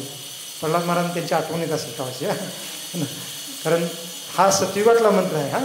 आपण हरे कृष्ण मंत्र म्हणतो, परंतु सतयुगामध्ये हा मंत्राचा उच्चारण केलं जात होतं आणि हे मंत्र म्हणायचे आणि याच्याद्वारे भगवान वासुदेव कृष्णांचं जे स्मरण करायचे. आणि भगवंताने प्रत्येकांना प्रत्येक स्थितीमध्ये काय केलं, त्यांचं मग रक्षण केलं. जसं आपण नेहमी म्हणतो, मारे कृष्ण राके खो, राके कृष्ण मारे को. हे गुजरातमध्ये असं म्हणलं जातं. याचा अर्थ काय की ज्याला भगवंतांना मारायचं आहे त्याला कोणी वाचवू शकत नाही. रावणाला भगवंतांना मारायचं होतं, त्याला कोणी वाचवू शकलं का? नाही, त्याचा वध झाला. आणि भगवंतांना ज्याला वाचवायचं असतं त्याला कोणी मारू शकत नाही. आणि म्हणून खरे रक्षणकर्ता, सर्वोच्च रक्षणकर्ता भगवंतच आहे, त्यांचाच आपण आश्रय घेतला पाहिजे. आपण या भौतिक गोष्टींचा, भौतिक लोकांचा आश्रय घेतो. मग प्रल्हाद महाराजांचं प्रत्येक स्थितीमध्ये रक्षण होतं. आणि पुढं वर्णन आलेलं आहे मग की मग सर्व सैनिक प्रल्हाद महाराजांना वैतागून काय करतात, तिथं घेऊन येतात हिरण्यकश्यपूच्या समोर, आणि त्यांना सांगतात की हे राजन पहा, हा प्रल्हाद इतका शक्तिशाली, आम्ही काही केले हा मरतच नाही है ना, आम्ही बऱ्याच वेगळ्या पद्धतीने प्रयत्न केला पण हा मारला जात नाही. तर मग पुढे वर्णन आहे की हे ऐकून कोण भयभीत होतो? हिरण्यकश्यपू भयभीत होतो. पहा काय भक्तांची शक्ती आहे. प्रल्हाद महाराज किती वयाचे आहेत? 5 वर्षाचे आहेत. आणि हिरण्यकश्यपू पूर्ण तिन्ही लोकाला जिंकणारा, ज्याला पाहून देवी देवता पण भयभीत होतात, एवढं सामर्थ्यशाली असणारा तो हिरण्यकश्यपू, परंतु प्रल्हाद महाराजांच्या समोर तो घाबरला. का घाबरला? कारण हा छोटा बालक आहे आणि काही केल्या मारला जात नाही आहे, माहीत नाही याच्याद्वारेच किंवा याच्याला कारण बनूनच मला विष्णू मारेल काय, असा तो विचार करून घाबरतो. पहा ही स्थिती असते. हा फरक असतो भक्तांमध्ये आणि असुरांमध्ये. हिरण्यकश्यपूकडे एवढं सामर्थ्य होतं, शारीरिक किंवा बाकी सर्व, तिन्ही लोकावर त्याचं आधिपत्य होतं. आणि प्रल्हाद महाराज काही त्यांना मारण्यासाठी पुढे आले होते का? नाही. प्रल्हाद महाराजांच्या हृदयामध्ये तर त्यांच्या पिठाबद्दल प्रेम होतं. परंतु एवढं सर्व असून हिरण्यकश्यपू भगवंताचा भक्त नव्हता, म्हणून तो काय होता? भयभीत झाला. आणि प्रल्हाद महाराजांची स्थिती काय होती? पूर्णतः निस्सहाय्य होते. 5 वर्षाचे बालक होते. त्यांच्या शारीरिक काही सामर्थ्य नव्हतं, त्यांना काही त्यांच्याकडे सिद्ध्या नव्हत्या, काही सामर्थ्य वरदान काही नव्हतं त्यांच्याकडे, परंतु ते पूर्णतः निर्भय होते. का? कारण त्यांच्याकडे कोण होते? सर्व वरदानाचे वरद करता, ज्यांना वरदराज म्हणलं जाते, ते भगवान श्रीकृष्ण त्यांच्या सोबत होते आणि त्यामुळे ते पूर्णतः निर्भय होते. मग ह्या भक्तांच्यामध्ये आणि अभक्तांच्या मधला फरक असतो. मग तो घाबरून जेव्हा खाली बसतो, भागवतामध्ये वर्णन आहे की डोक्याला हात लावून खाली बसतो की काय करायचं आता ह्याचं, है ना. मग तेव्हा शमडामर काय करतात? पुन्हा पुढे येतात तिथं आणि हिरण्यकश्यपूला म्हणतात की हे महाराज तुम्ही घाबरू नका, आम्ही काय करतो? प्रल्हादला घेऊन जातो आणि पुन्हा जरा त्याला चांगलं शिकवतो. आणि मग आता हिरण्यकश्यपूकडे काही पर्यायच नाही आता, है ना. मग ठीक आहे, मला घेऊन जावा. आणि पुन्हा काय करतात? शंडामरकर प्रल्हाद महाराज घेऊन जातो आपल्या आश्रममध्ये. आणि मग पुढचा अध्याय येतो त्याच्यामध्ये, 6वा अध्याय. 6व्या अध्यायाचं नाव काय? प्रल्हाद महाराजांचा दैत्यपुत्रांना उपदेश, है ना. मग ह्या अध्यायामध्ये वर्णन काय की शंडामरकर प्रल्हाद महाराजांना आपल्या आश्रममध्ये घेऊन येतात आणि त्यांना पहिल्याप्रमाणे काही शिक्षण द्यायला सुरू करतात. प्रल्हाद महाराज त्यांना काही विरोध करत नाही, परंतु प्रल्हाद महाराज त्या संधीचा वापर आणखी चांगल्या पद्धतीने करतात. कसा करतात की त्यांच्या गुरुकुलमध्ये जे शंडामर किंवा इतर गुरु आहेत ते त्यांना दिवसभरात जे काही शिक्षण द्यायचे, मग दुपारच्या वेळेला किंवा सायंकाळच्या वेळेला जेव्हा ते गुरु आपल्या आपल्या घरी निघून जायचे, आश्रममध्ये जेव्हा प्रल्हाद महाराज आणि इतर मुलंच फक्त असायचे, त्यावेळेला प्रल्हाद महाराज काय करायचे? त्या सर्व मुलांना एकत्र घेऊन मग नारद मुनींच्याकडून इथं जो उपदेश ऐकला होता ह्या ठिकाणी, तो उपदेश त्यांना अहोबिलम या ठिकाणी द्यायचे. आणि म्हणून 6व्या अध्यायाचं नाव आहे प्रल्हाद महाराजांचा दैत्यपुत्रांना उपदेश. आणि जवळजवळ 6व्या अध्यायामध्ये 28 श्लोक आहेत, ज्या श्लोकामध्ये प्रल्हाद महाराजांनी आपल्या मित्रांना उपदेश फार सुंदर उपदेश केलेले आहेत. आता त्यातले काय उपदेश घ्यायचे आपण म्हणतो, तोपर्यंत आता वेळ आपला झाला. आपण पुन्हा भागवतम आपल्याकडे असेल तर आपण ते वाचन करा. 6व्या अध्यायामध्ये 7व्या स्कंदातील 28 श्लोक आहे. जसं पहिला श्लोक आहे, कौमारम आश्रित प्राज्ञो धर्मान भागवतानी दुर्लभम मानुष्यम जन्म तदपि अर्थदम अध्रुवम. ते मित्रांना सांगत आहेत की हे मित्रांनो, कारण लहान लहान मित्र आहेत ना, प्रल्हाद 5 वर्षाचे आहेत, बाकीची मुलं 5 वर्षाची 5-6 वर्षाची आहेत. आणि मुलांचं लहान वयामध्ये काय आवड असते? खेळण्या बागण्यामध्ये आवड असते. परंतु प्रल्हाद महाराज त्यांना सांगतात, कौमारम आश्रित प्राज्ञो धर्मान भागवतानी, हे मित्रांनो, वास्तविक कौमार अवस्था प्राप्त केल्यानंतरच भगवंताची भक्ती सुरू केली पाहिजे, नंतर करू असं म्हणलं नको पाहिजे. कौमार अवस्था म्हणजे कोणती अवस्था? वयाची 5 वर्षाची अवस्था. असं नाही की तरुण झाल्यानंतर म्हातारा झाल्यानंतर आपण भक्तीचं कार्य करू, नाही. कौमार अवस्था प्राप्त झाल्यानंतर. का? दुर्लभम मानुष्यम जन्म तदपि अध्रुवम अर्थदम, कारण हे मनुष्य जीवन आपल्याला प्राप्त झालेलं आहे हे फार दुर्लभ आहे. 84 लाख योनीमध्ये भ्रमण केल्यानंतर हे पुन्हा मिळतं जीवन. आणि हे जीवन इंद्रिय भोगासाठी मिळालेलं नाही आहे. कशासाठी मिळालेलं आहे? भगवत प्राप्तीसाठी मिळालेलं आहे. तदपि अध्रुवम अर्थदम, हे मनुष्य जीवन जरी अध्रुवम म्हणजे शाश्वत नाही आहे, नष्ट होणार आहे, परंतु फार अर्थदम आहे. अर्थदम म्हणजे काय? फार लाभदायक आहे. का? कारण जेवढं आयुष्य मिळालं आहे 50, 60, 70 वर्षाचं, त्या आयुष्यामध्ये जर आपण भगवंताची भक्ती केली तर आपण काय करू शकतो? भगवंताच्या धामाची, शाश्वत ठिकाणाची प्राप्ती करू शकतो. आणि म्हणून याला अर्थदम, जरी अध्रुवम म्हणजे अशाश्वत असलं तरी मनुष्य जीवन फार अर्थदम, लाभदायक आहे. आणि म्हणून हे मित्रांनो काय करा, या वयापासून, आत्तापासून भक्ती सुरू करा. हे खेळण्या बागडण्यामध्ये वेळ घालू नका वया, है ना. मग अशा पद्धतीने बरेच उपदेश आहेत. पुढे म्हणतात की 2-3 श्लोक वाचून असतात, चर्चा नाही करणार आपण, कारण इथं ते उपदेश प्रल्हाद महाराजांनी नारद मुनींच्या मुखातून ऐकलेले. श्लोक नाही वाचत, डायरेक्ट अर्थ वाचू. पुढे आपल्या मित्रांना ते सांगतात, मानवी जीवन हे मनुष्याला भगवंतांच्या निजधामास जाण्याची संधी उपलब्ध करून देते. त्यामुळे प्रत्येक जीवाने आणि विशेषतः मानवी देह धारण करणाऱ्या प्रत्येकाने भगवान विष्णूंच्या चरणकमलांची भक्तिमय सेवा केलीच पाहिजे. अशी भक्ती सेवा अत्यंत स्वाभाविक आहे, कारण भगवान विष्णू सर्व जीवांना प्रिय, सर्वांचे परमात्मा आणि सर्वांचे सर्वश्रेष्ठ हित चिंतक आहे. म्हणजे सारांश काय की मानवी जीवन प्राप्त झालं तर सर्वांनी काय केलं पाहिजे? विष्णूंची भक्ती केली पाहिजे. पुढे काय म्हणतात पहा, हे दैत्य मित्रांनो, देहाच्या संपर्कामुळे इंद्रिय विषयांपासून प्राप्त होणारे सुख जीवाच्या गतकालीन सकाम कर्मानुसार कोणत्याही योनीत प्राप्त होत असते. आपल्याला ज्याप्रमाणे आपोआपच दुःख प्राप्त होत असते त्याप्रमाणे अशा प्रकारचे सुख कोणत्याही विशेष प्रयासाविना आपोआपच प्राप्त होत असते. पहा, आता काही भक्त थोडं ध्यानपूर्वक ऐकत नाही आहेत, पण ज्याने ध्यानपूर्वक ऐकला असेल आता मी वाचलेलं, तर फार महत्त्वपूर्ण मुद्दा इथं प्रल्हाद महाराज सांगत आहे. कोणता मुद्दा सांगत आहेत? जरी ऐकलं नाही ध्यानपूर्वक असताना तर मी आता सांगत आहे ते ऐका, म्हणजे आपल्याला काही. तर काय सांगितलं तर पहा की ध्येयधारी जो जीव आहे, म्हणजे आपण आहोत, आपण जे काही सुख प्राप्त करत आहोत आपल्या जीवनामध्ये, ते सुख कशाचं आहे? आत्मस्तराचं आहे का? नाही, ते इंद्रिय स्तराचं आहे. इंद्रिय आणि इंद्रिय विषयांचा संपर्क आल्यामुळे निर्माण झालेलं सुख आहे. जसं आपण आता भोजन केलं, भोजनामध्ये काही आपला आवडता पदार्थ आपण खाल्ला, आपल्याला आनंद मिळाला, तो आनंद कशाचा आहे? आत्मस्तराचा आनंद आहे का? नाही, इंद्रिय स्तराचा आनंद आहे. का? कारण तो आनंद कोण अनुभवला? जिभेने. जीभ काय आहे? इंद्रिय आहे. आणि कशाच्याद्वारे मिळाला? त्या पदार्थाच्या द्वारे. तो पदार्थ म्हणजे काय? इंद्रियाचा विषय आणि इंद्रिय आहेत. इंद्रिय आणि इंद्रियाचा विषयाचा स्पर्श झाल्यानंतर तो आनंद निर्माण झालेला आहे, तो आत्म्याचा आनंद नाही. आणि पुढं म्हणलेलं आहे की जसं या मनुष्य जीवनामध्ये आपण दुःख प्राप्त व्हावं म्हणून काय प्रयास करतो का? भरपूर सुख झालं, 1 वर्षभर झालं, काही दुःखच नाही माझ्या जीवनात, किती चुकीची गोष्ट आहे, काय तर दुःख आलं पाहिजे असं म्हणतो का आपण? नाही, कोणी दुःखासाठी प्रयत्न करत नाही, पण तो दुःख काही येणं थांबतं का? काही ना काही आपल्या जीवनात येतच असतं ना. मग प्रल्हाद महाराज हा किती महत्त्वपूर्ण मुद्दा सांगत आहे की आपल्या पूर्वकर्मानुसार आपल्या जीवनात किती दुःख येणार आहे हे निश्चित आहे, आणि पूर्वकर्मानुसार आपल्या जीवनात किती सुख येणार आहे हे पण निश्चित आहे.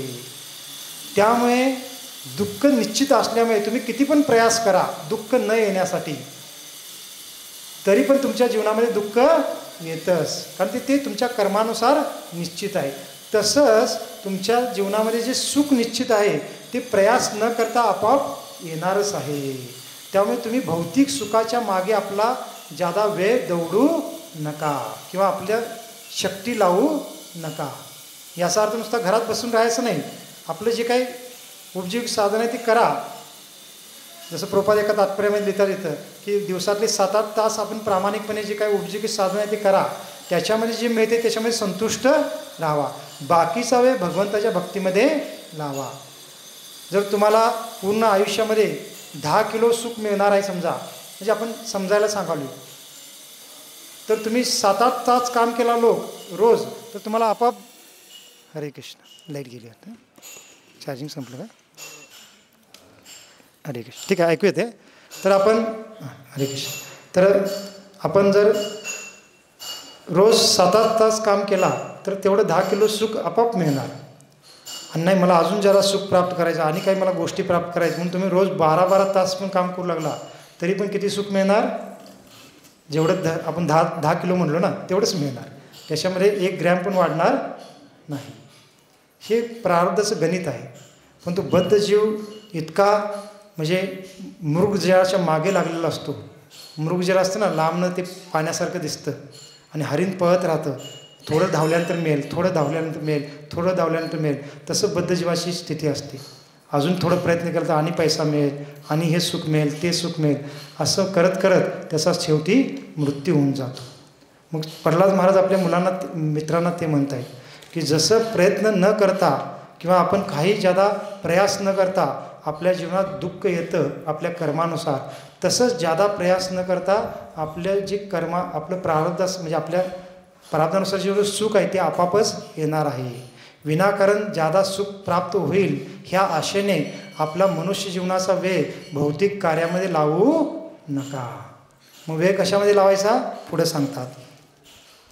मनुष्याने आर्थिक विकासाच्या माध्यमातून केवळ इंद्रिय तृप्तीसाठी आणि ऐहिक सुख प्राप्तीसाठी खडतर प्रयत्न करू नयेत, कारण अशा प्रयत्नामुळे काही लाभ मिळत नाही आणि काळ तथा शक्ती मात्र व्यर्थ जाते.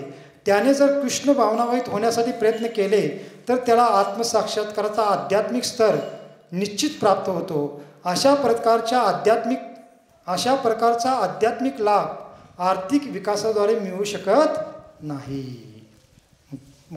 प्रल्हाद महाराज आपल्या मित्रांना सांगत आहेत की म्हणून आपण काय केलं पाहिजे, आपला वेळ कृष्ण भावना किंवा कृष्ण भक्ती वाढवण्यासाठी लावला पाहिजे, मग आपल्याला ह्या जीवनाचा लाभ होणार आहे. मग असे पुढे बरेच श्लोक आहेत, जवळजवळ 28 श्लोक ह्या अध्यायामध्ये आहेत. फार सुंदर वर्णन केलेलं आहे. आपण जरूर ज्यांच्याकडे भागवतम आहे, आपण गेल्यानंतर येणाऱ्या काही दिवसामध्ये या भागवतममधल्या 7व्या स्कंदातील 6वा अध्यायाचं पूर्ण वाचन करा तात्पर्यासहित. प्रभुपादांनी पण एवढं सुंदर त्याचं स्पष्टीकरण दिलेलं आहे आणि फार सुंदर ह्या भौतिक जगाचं आणि आपल्या सांसारिक कौटुंबिक जीवनाचं यथार्थ वर्णन प्रल्हाद महाराज इथं करत आहेत. आणि प्रल्हाद महाराज किती वर्षाचे होते? 5 वर्षाचे. त्यांनी काही कौटुंबिक जीवनात अजून प्रवेश केला का? नाही. पण तुम्ही इथं वाचाल तर आपल्याला कळेल की 5 वर्षाच्या मुलाला एवढं सगळं कसं माहीत आहे. आम्ही तर आमच्या जीवनामध्ये तेच अनुभवूया असं वाटेल आपल्याला ते वाचताना. एवढं सुंदर वर्णन तिथे ते करतात है ना. आणि म्हणून त्याच्यावर एक आपल्या इस्कॉनच्याद्वारे प्रल्हाद महाराजांच्या ह्या उपदेशावर वेगळं छोटंसं एक बुक पण काढलेलं आहे. कोणतं बुक आहे? प्रल्हाद महाराजांचे शिकवण म्हणून. छोटंसं 10 रुपयाचा ग्रंथ आहे, आता 20 रुपयाला असेल. आपल्या सत्संगमध्ये मिळतो, कधी आपण तो घेऊ शकता ज्यांच्याकडे भागवतम नसेल तर है ना. कारण हे 6वा अध्यायाचं जे काही श्लोक आहेत ज्ञान एवढं महत्त्वपूर्ण आहे की आपल्या प्रभुपादांच्याकडून काय केलं गेले किंवा भक्तांच्याकडून पूर्ण भागवतम ज्यांच्याकडे नसेल किंवा हे सर्व वाचता येत नाही तर त्याच्यावर आधारित त्यांनी छोटासा एक वेगळा ग्रंथ काढलेला आहे, आपण ते वाचा. मग आता हे 28 श्लोक झाल्यानंतर शेवटी त्यांचे मित्र विचारतात की अरे प्रल्हाद, म्हणतात तू जे ज्ञान सांगत आहेस भगवंताच्या भक्तीचं, हे ज्ञान आम्ही तर कधी ऐकलं नाही. कारण तुला जे गुरु शिकवतात तेच गुरु आम्हाला पण शिकवतात. तुझे गुरु आणि आमचे गुरु काही वेगळे नाहीत. त्यांचे गुरु कोण होते? तिथले षंड आणि अमर. मग ते मित्र विचारतात की तुला ज्यांनी शिकवलं तेच आम्हाला पण शिकवतात आणि त्यांनी तर कधी हे भक्तीचं ज्ञान शिकवलं नाही, तुला हे ज्ञान कुठून प्राप्त झालं? आणि तू गुरुकुलमध्ये येण्याच्या अगोदर तुझ्या वडिलांच्या सोबत महलामध्ये राहत होतास, पण तिथं पण कोणी साधू संत अशी गोष्ट सांगायला येत नाहीत, कारण हिरण्यकशिपू तर विष्णूंचे शत्रू आहेत. मग हे ज्ञान तू कुठून प्राप्त केलास? मग त्यावेळेला प्रल्हाद महाराज ह्या ठिकाणाचा इतिहास सांगतात. भागवतमध्ये येतो. आता ठिकाण म्हणजे इथं नाव नाही तिथं, पण तो प्रसंग भागवतमध्ये येतो पुढच्या अध्यायामध्ये 7व्या अध्यायामध्ये, 7व्या स्कंदाच्या 7व्या अध्यायामध्ये. आणि प्रल्हाद महाराज म्हणतात की माझा जन्म होण्याच्या अगोदर मी जेव्हा माझ्या मातेच्या गर्भात होतो, मग आपण जी पहिला सुरुवातीला जी चर्चा केली की देवतांनी आक्रमण केलं असुरांच्यावर आणि कयाधूंना बंदिस्त बनवलं, हे सर्व प्रल्हाद महाराज काय करतात आपल्या मित्रांना सांगतात की माझ्या मातेला देवतांनी काय केलं होतं? बंदिस्त बनवलं होतं आणि मला मारणार होते ते, पण तिथं नारद मुनी आले, त्यांनी माझ्या मातेचा जीव वाचवला. आणि तेव्हा नारद मुनी माझ्या मातेंना त्यांच्या आश्रममध्ये घेऊन गेले आणि आमचे पिताश्री परत येऊपर्यंत माझी माता त्यांच्या आश्रममध्येच राहत होत्या. आणि तेव्हा नारद मुनींनी माझ्या मातेंना भगवत भक्तीचा उपदेश केला. आता मी तुम्हाला हे जे काही उपदेश केले पहा, हे कौमारम आश्रित भाग्यो, सुख आणि दुःखाबद्दल, भगवंताच्या भक्तीबद्दल, हे जे आपण आता 2-3 श्लोक वाचले, हे सर्व उपदेश त्यांनी कुठून ऐकले होते? नारद मुनींच्या मुखातून ह्या ठिकाणीच ऐकले होते. कुठं असताना? आपल्या मातेच्या गर्भात असताना. आणि हे त्यांच्या मित्रांना ते सांगत आहे की मी मातेच्या गर्भात होतो तेव्हा, आणि नारद मुनी आमच्या मातेला सांगत होते तेव्हा मी गर्भातून ते सर्व ऐकलेलं आहे. आणि माझी माता आता काळाच्या ओघामध्ये ते सर्व विसरून गेलेले आहे, परंतु मला ते लक्षात आहे, असं प्रल्हाद महाराज म्हणतात. आणि मग 7व्या अध्यायामध्ये, पुढच्या अध्यायामध्ये पण आणखीन जवळजवळ 38 श्लोकामध्ये आणखीन काही उपदेश करतात. मग असे 2 अध्याय आहेत प्रल्हाद महाराजांच्या उपदेशाचे आपल्या मित्रांना केलेले, 6वा आणि 7वा. परंतु हे 6वा ज्या अध्यायामध्ये जे उपदेश आहेत ते फार प्रॅक्टिकल उपदेश आहेत.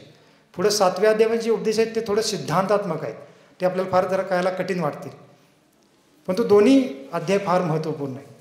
मग अशा पद्धतीने प्रल्हाद महाराज त्यांना उपदेश करतात आपल्या मित्रांना. पूर्ण ते उपदेश भरपूर मोठे आहेत पुढे. आणि मग षंडामर पाहतात की ह्या प्रल्हादाला आम्ही असुरांचं ज्ञान द्यायला इथं आणलं, परंतु हा काय करायला आहे? इतर असुर मुलांना पण काय करताय? भक्त बनवत आहे. आता हे काही म्हणजे योग्य नाही आहे, पण त्याला फार धोका वाटतो त्यांना. आणि पुन्हा ते काय करतात? प्रल्हाद महाराजांना पकडून कुठे नेतात?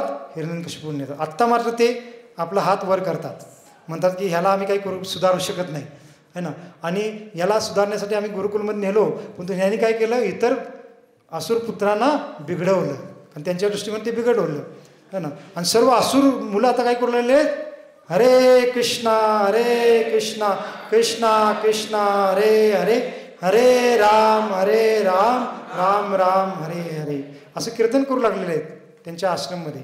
आपण फोटो पण पाहिला असेल, आपल्या भक्तांनी पेंटिंग केलेला. प्रल्हाद महाराज असं दोन्ही हातवरती करून नाचत आहेत, बाजूला त्यांचे मित्र आहेत. आपल्या इस्कॉनच्या भक्तांचा आहे. 1 मिनिट याच्यात आहे का बघूया. हां, आहे बघा. तर पाहू शकता आपण, हा फोटो दिसतोय आपल्याला, है ना. प्रल्हाद महाराज आहेत. नंतर भागवतामध्ये पहा आपण की आपल्या फोटो काढून आपण पाठवू, है ना. आणि पहा, आपण जसं कीर्तन करतो तसंच करायला आहेत, है ना. आणि कीर्तन करत आहेत, तर मग ते ऐकल्यानंतर मात्र आता हिरण्यकशिपू फार क्रोधित होतो.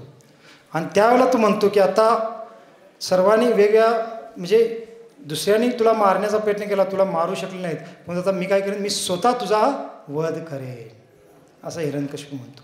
पहा आता किती वेळा झालं.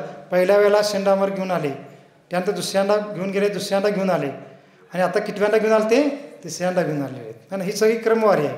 आपण बऱ्याच वेळेला कमी वेळात मग थोडक्यात एखादाच प्रसंग सांगतो, पण हे सर्व 10 अध्यायामध्ये क्रमवारी आहे. आणि त्यावेळेला मग हिरण्यकशिपू, बरेच तिथं संवाद पण आहे बराच. त्यावेळेला हिरण्यकशिपू म्हणतो की हे दुष्ट बालका, तुला हे सामर्थ्य किंवा निर्भयता कुठून प्राप्त होते? कारण मला पाहून मोठमोठे देवी देवता थरथर कापतात, पलायन करतात, आणि तू छोटासा एवढा बालक आहे, तू मला थोडाही घाबरत नाहीस, तुला हे सामर्थ्य कुठून येतं?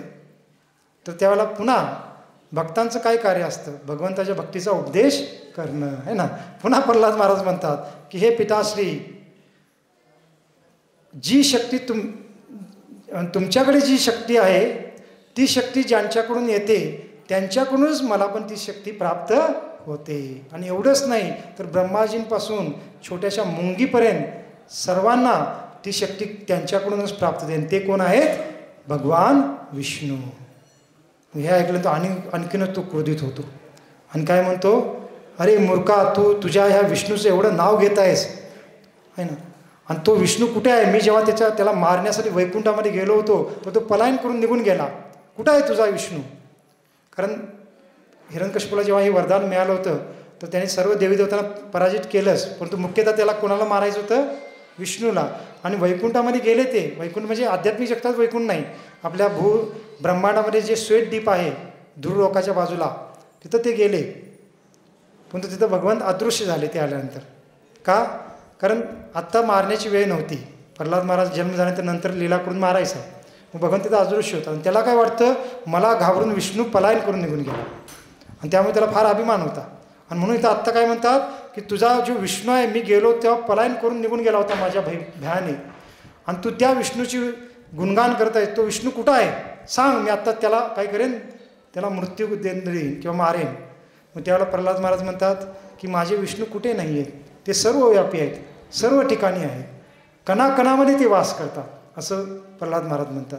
मग त्यावेळेला हिरण्यकशिपू आणखी क्रोधाने म्हणतो की मूर्खा, तू सर्व ठिकाणी तुझे विष्णू आहेत म्हणतोस, कणाकणामध्ये आहेस म्हणतोस, तर समोरच एक खांब होता, मोठा महल होता ना, तर ह्या खांबामध्ये तुझे विष्णू आहेत का? तर मग प्रल्हाद महाराज एकदम नम्रतेने, प्रल्हाद महाराजांच्याबद्दल मध्ये काहीच म्हणजे असं क्रोध नाही आहे किंवा उद्धटपणा नाही, एकदम नम्रतेने ते बोलत आहेत हात जोडून की पिताश्री का नाही, या खांबामध्ये पण माझे भगवंत आहेत.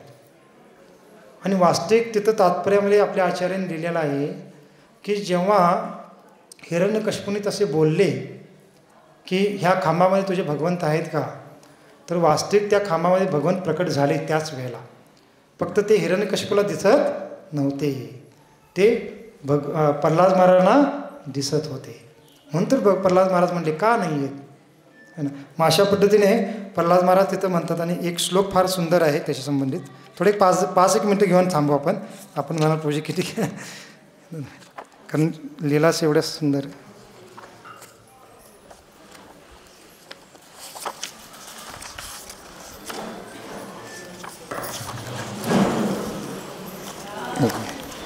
हां, मग जेव्हा प्रल्हाद महाराज त्या खांबामध्ये भगवंताला पाहतात, तर पाहिल्यानंतर मग हिरण्यकशिपू काय करतो, त्या खांबावर जोरात मुष्टीप्रहार करतो क्रोधाने. आणि जसा मुष्टीप्रहार करतो तसं काय होतं की एकदम फार भयानक ध्वनी होतो. आणि पहा इथं काय वर्णन आहे, आपले असाधारण सामर्थ्य प्रदर्शित करू इच्छिणाऱ्या तसेच पुत्रवध करू इच्छिणाऱ्या हिरण्यकशिपूने पूर्वी कधीही आणि कोणीही न ऐकलेला असा तो अद्भुत आणि अतिभयंकर ध्वनी ऐकला. त्या ध्वनीमुळे इतर असुराधिपती भयभीत झाले. त्या सभेतील असुरापैकी कोणालाच त्या ध्वनीचे उगमस्थान जाणून घेता आले नाही. म्हणजे इतका भयानक ध्वनी झाला की सर्व असुरजण घाबरून गेले, कोणाला काही कळतच नव्हतं की काय झालं. आणि वर्णन आहे की हा ध्वनी ब्रह्मलोकापर्यंत पोचला, एवढा भीषण ध्वनी होता. आणि पुढच्या श्लोकामध्ये काय म्हणलेलं आहे पहा, श्लोक फार सुंदर आहे. सत्यम विधातुम निजभृत्य भाषितम व्याप्तिंच भूतेषु अखिलेषु चात्मना. तर इथं भक्त सांग म्हणजे सुत गोस्वामी किंवा सुखदेव गोस्वामी म्हणतात सत्यम विधातू निजभृत्य भाषितम. आपल्या भृत्य म्हणजे आपल्या सेवकाचं, आपल्या भक्ताचं भाषित म्हणजे वचन सत्य करण्यासाठी भगवंत त्या खांबातून प्रकट झाले. श्री नरसिंह भगवान की जय. की भक्त असतात, आपल्या भक्तांचं वचन कधी असत्य ठरू देत नाहीत. प्रसंगी आपलं एखादं वचन असत्य करतील, मी युद्धामध्ये अस्त्र घेणार नाही म्हणतील, पण तो द्रोणाचार्य भीष्म पितामहांच्या वेळेला काय करतील, चाक घेऊन त्यांच्या अंगावर जातील है ना. शस्त्र असेल नसेल ते नंतर बघा तुम्ही है ना, पण ते करतील है ना. आपलं वचन मोडतील आपल्या भक्तांसाठी, पण तो आपल्या भक्तांचं वचन भगवान कधी मोडत नाही. म्हणून भगवद्गीतेमध्ये कृष्ण अर्जुनाला म्हणतात की अर्जुना तू घोषणा कर, न मे भक्ता प्रणश्यती. माझ्या भक्ताचा कधी विनाश होत नाही, तू घोषणा कर. कारण मी घोषणा केलं ना, लोकांना माझ्या घोषणावर विश्वास नसतो, कारण बऱ्याच वेळेला मी माझ्या वचनं मोडतो, स्वतःच्या स्वार्थासाठी नाही, भक्तांच्या प्रेमास्पोटी है ना. पण तू माझ्या भक्तांनी वचन दिलं तर मी कधी मोडत नाही. मग तसं प्रल्हाद महाराजांनी तिथं मी आहे असं वर्णन केलेलं आहे, स्वीकारलं म्हणजे आहेत म्हणलेलं आहे. तर भगवंत त्याच्यातून प्रकट झाले, कशासाठी, आपल्या भक्ताचं वचन सत्य ठरवण्यासाठी. आणि मग पुढं वर्णन आहे की मग हिरण्यकशिपू पाहून तर पहिला भयभीत होतो, परंतु लगेच त्याला जाणीव होती की हा निश्चित विष्णू असणार आहे, विष्णू फार मायावी आहे, बरं झालं आता आला है ना. त्याला काय करतो, आता मी मारून टाकतो. आणि हिरण्यकशिपू त्यांच्यावर आक्रमण करतो. भगवंतांनी त्यांचं युद्ध सुरू होतं आणि बराच वेळ युद्ध सुरू होतं. आणि युद्ध कसं होतं, एका मांजराचं आणि एका उंदरासारखं.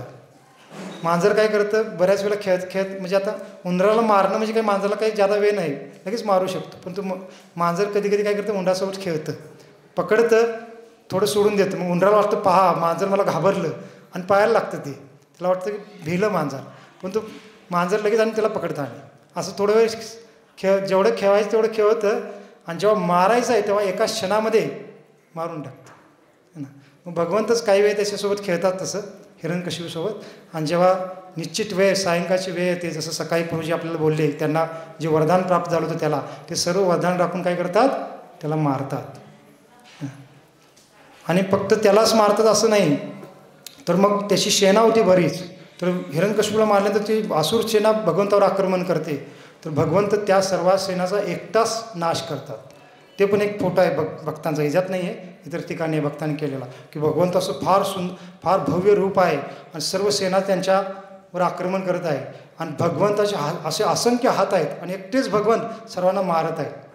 आणि भक्त सांगत होते, आणि कसं मारत होते, जसं आपण एखादा व्यक्ती तांबाट वाजता असं पिळतो ना, तसं भगवंत आपल्या हाताने त्या असुरांचे मुंडी जे मस्तक होते ते फोडत होते, असं है ना, असं करून त्यांना मारत होते. ते फोटो पण आहे फार सुंदर. अशापर्यंत सर्व असुर सेनेचा नाश करतात. आणि कालच मी काही लेक्चर ऐकत होतो नरसिंह लीलेवर, तर त्या लेक्चरमध्ये भक्त म्हणत होते की आजकाल एखाद्या फिल्ममध्ये दाखवलं जातं की एक हिरो आहे आणि बरेच विलन आहेत, किंवा काय म्हणतात की डाकू काय म्हणतात जे असतील, है ना, आणि ते बरेच आले, तर तो एकटाच हिरो सर्वांना मारत आहे आपल्याला दाखवलं जातं. पण त्याचं सगळं चुकीचं आहे, म्हणजे काय म्हणतात की फेक असतं, है ना. आणि त्याला म्हणलं जातं one man army. One man army म्हणजे काय, एकटाच व्यक्ती सर्वांना मारत आहे. परंतु वास्तविक वन मॅन आर्मी म्हणजे कोण आहेत, श्री नरसिंह भगवान की वन मॅन आर्मी ते आहेत खरं म्हणजे. का, कारण पूर्ण सेना होती हिरण्यकशिपूची, त्या सर्व सेनेसोबत फक्त भगवंत एकटे लढले आणि सर्वांचा नाश केला. हे खरे आपले हिरो आहेत. बाकी फेक हिरो सगळे मूर्ख, म्हणजे काय ते दिखावाची गोष्टी करतात, है ना. मग हे भगवंत आपले होते. आणि भक्त ते पण सांगत होते की वास्तविक नरसिंह भगवंतांना का म्हणू शकतो, कारण बाकीच्या अवतारामध्ये भगवंत एकटे लढले नाहीत. जसं प्रभू रामचंद्राच्या अवतारामध्ये भगवंत एकटे लढले का, भगवंताच्या बाजूने वानर सेना पण होती. याचा अर्थ भगवंत रावणाच्या सेनेचा एकटा नाश करू शकत नव्हते असं नाही, करू शकत होते, पण तो वानर सेनेला पण सेवा द्यायची होती. भगवंतांनी त्यांना सेवा दिली. कृष्ण लीलेमध्ये पण यादवांच्या सेनेचं ते सोबत ते घेतात, परंतु ह्या लीलेमध्ये भगवंत एकटेच आहेत आणि असुरांची सेना पूर्ण मोठी आहे आणि त्या सर्वांचाच भगवंताने एकट्यानेच नाश केला. आणि नाश करून काय केलं, पुन्हा हिरण्यकशिपूच्या सिंहासनावर जाऊन बसतात. सर्व देवी देवता प्रार्थना करतात, तरी ते शांत होत नाहीत. शेवटी मग ब्रह्माजी कोणाला प्रार्थना करतात, प्रल्हाद महाराजांना, तुम्ही शांत करा. आणि प्रल्हाद महाराज पुढे जातात. आणि प्रल्हाद महाराजांना मात्र फार काही भय नव्हतं. का, कारण जसं मगाशी भक्त म्हणाले की वाघ किंवा सिंहिणी किंवा वाघ असतो किंवा वाघिणी असते, तिच्यापासून किंवा त्याच्यापासून इतर पशूंना भय वाटतं, परंतु त्यांच्या बछड्यांना भय वाटत नाही. मग प्रल्हाद महाराजांना भय वाटलं नाही, कारण भगवंत तर त्यांच्यासाठीच प्रकट झालेले आहेत. आणि प्रल्हाद महाराज पुढे गेल्यानंतर भगवंत त्यांना आपल्या मांडीवर बसून घेतात, है ना. मग दोन स्थिती आहेत पहा, हिरण्यकशिपूने पण मांडीवर बसून घेतलं आणि प्रल्हाद महाराजांनी पण मांडीवर बसून घेतलं, है ना. परंतु भौतिक संबंधाची स्थिती काय असते पहा, कधी त्या मांडीवरनं ढकलून दिलं जाईल आपल्याला पण माहीत नसणार आहे. परंतु भगवंत जेव्हा आपल्याला जवळ घेतात तर ते शाश्वत काय करतात, आपला स्वीकार करतात. त्यांच्या विरोधात काय केलं म्हणून आपला त्याग करत नाहीत. आणि मग प्रल्हाद महाराज त्यांची स्तुती करतात, ते पण पुढच्या अध्यायामध्ये वर्णन आहे, फार सुंदर भगवंताची स्तुती करतात. आणि मग प्रल्हाद महाराजांना वरदान मागण्यासाठी भगवंत सांगतात. तर प्रल्हाद महाराज काय म्हणतात की भगवंता, मी जे भक्तीची कार्य केलेले आहेत, तुम्ही मला काहीतरी भौतिक गोष्टी द्याव्या यासाठी केलेली नाही आहेत. मी काही वाणिक किंवा व्यापारी नाही आहे की काही दिल्यानंतर मला काहीतरी बदल्यात पाहिजे. मी प्रेमापोटी तुमची एक सेवा केलेली आहे, भक्ती केलेली आहे. आणि भगवंत जेव्हा म्हणतात की नाही तरी पण काहीतरी माग, तर तेव्हा प्रल्हाद महाराज काय मागतात की भगवंता, तुम्ही मला वरदानच द्यायचं आहे तर काय द्या, माझ्या हृदयातील काम, क्रोध, मोह, लोभ, मद, मत्सर हे जे काय अनर्थ आहेत ते तुम्ही दूर करा.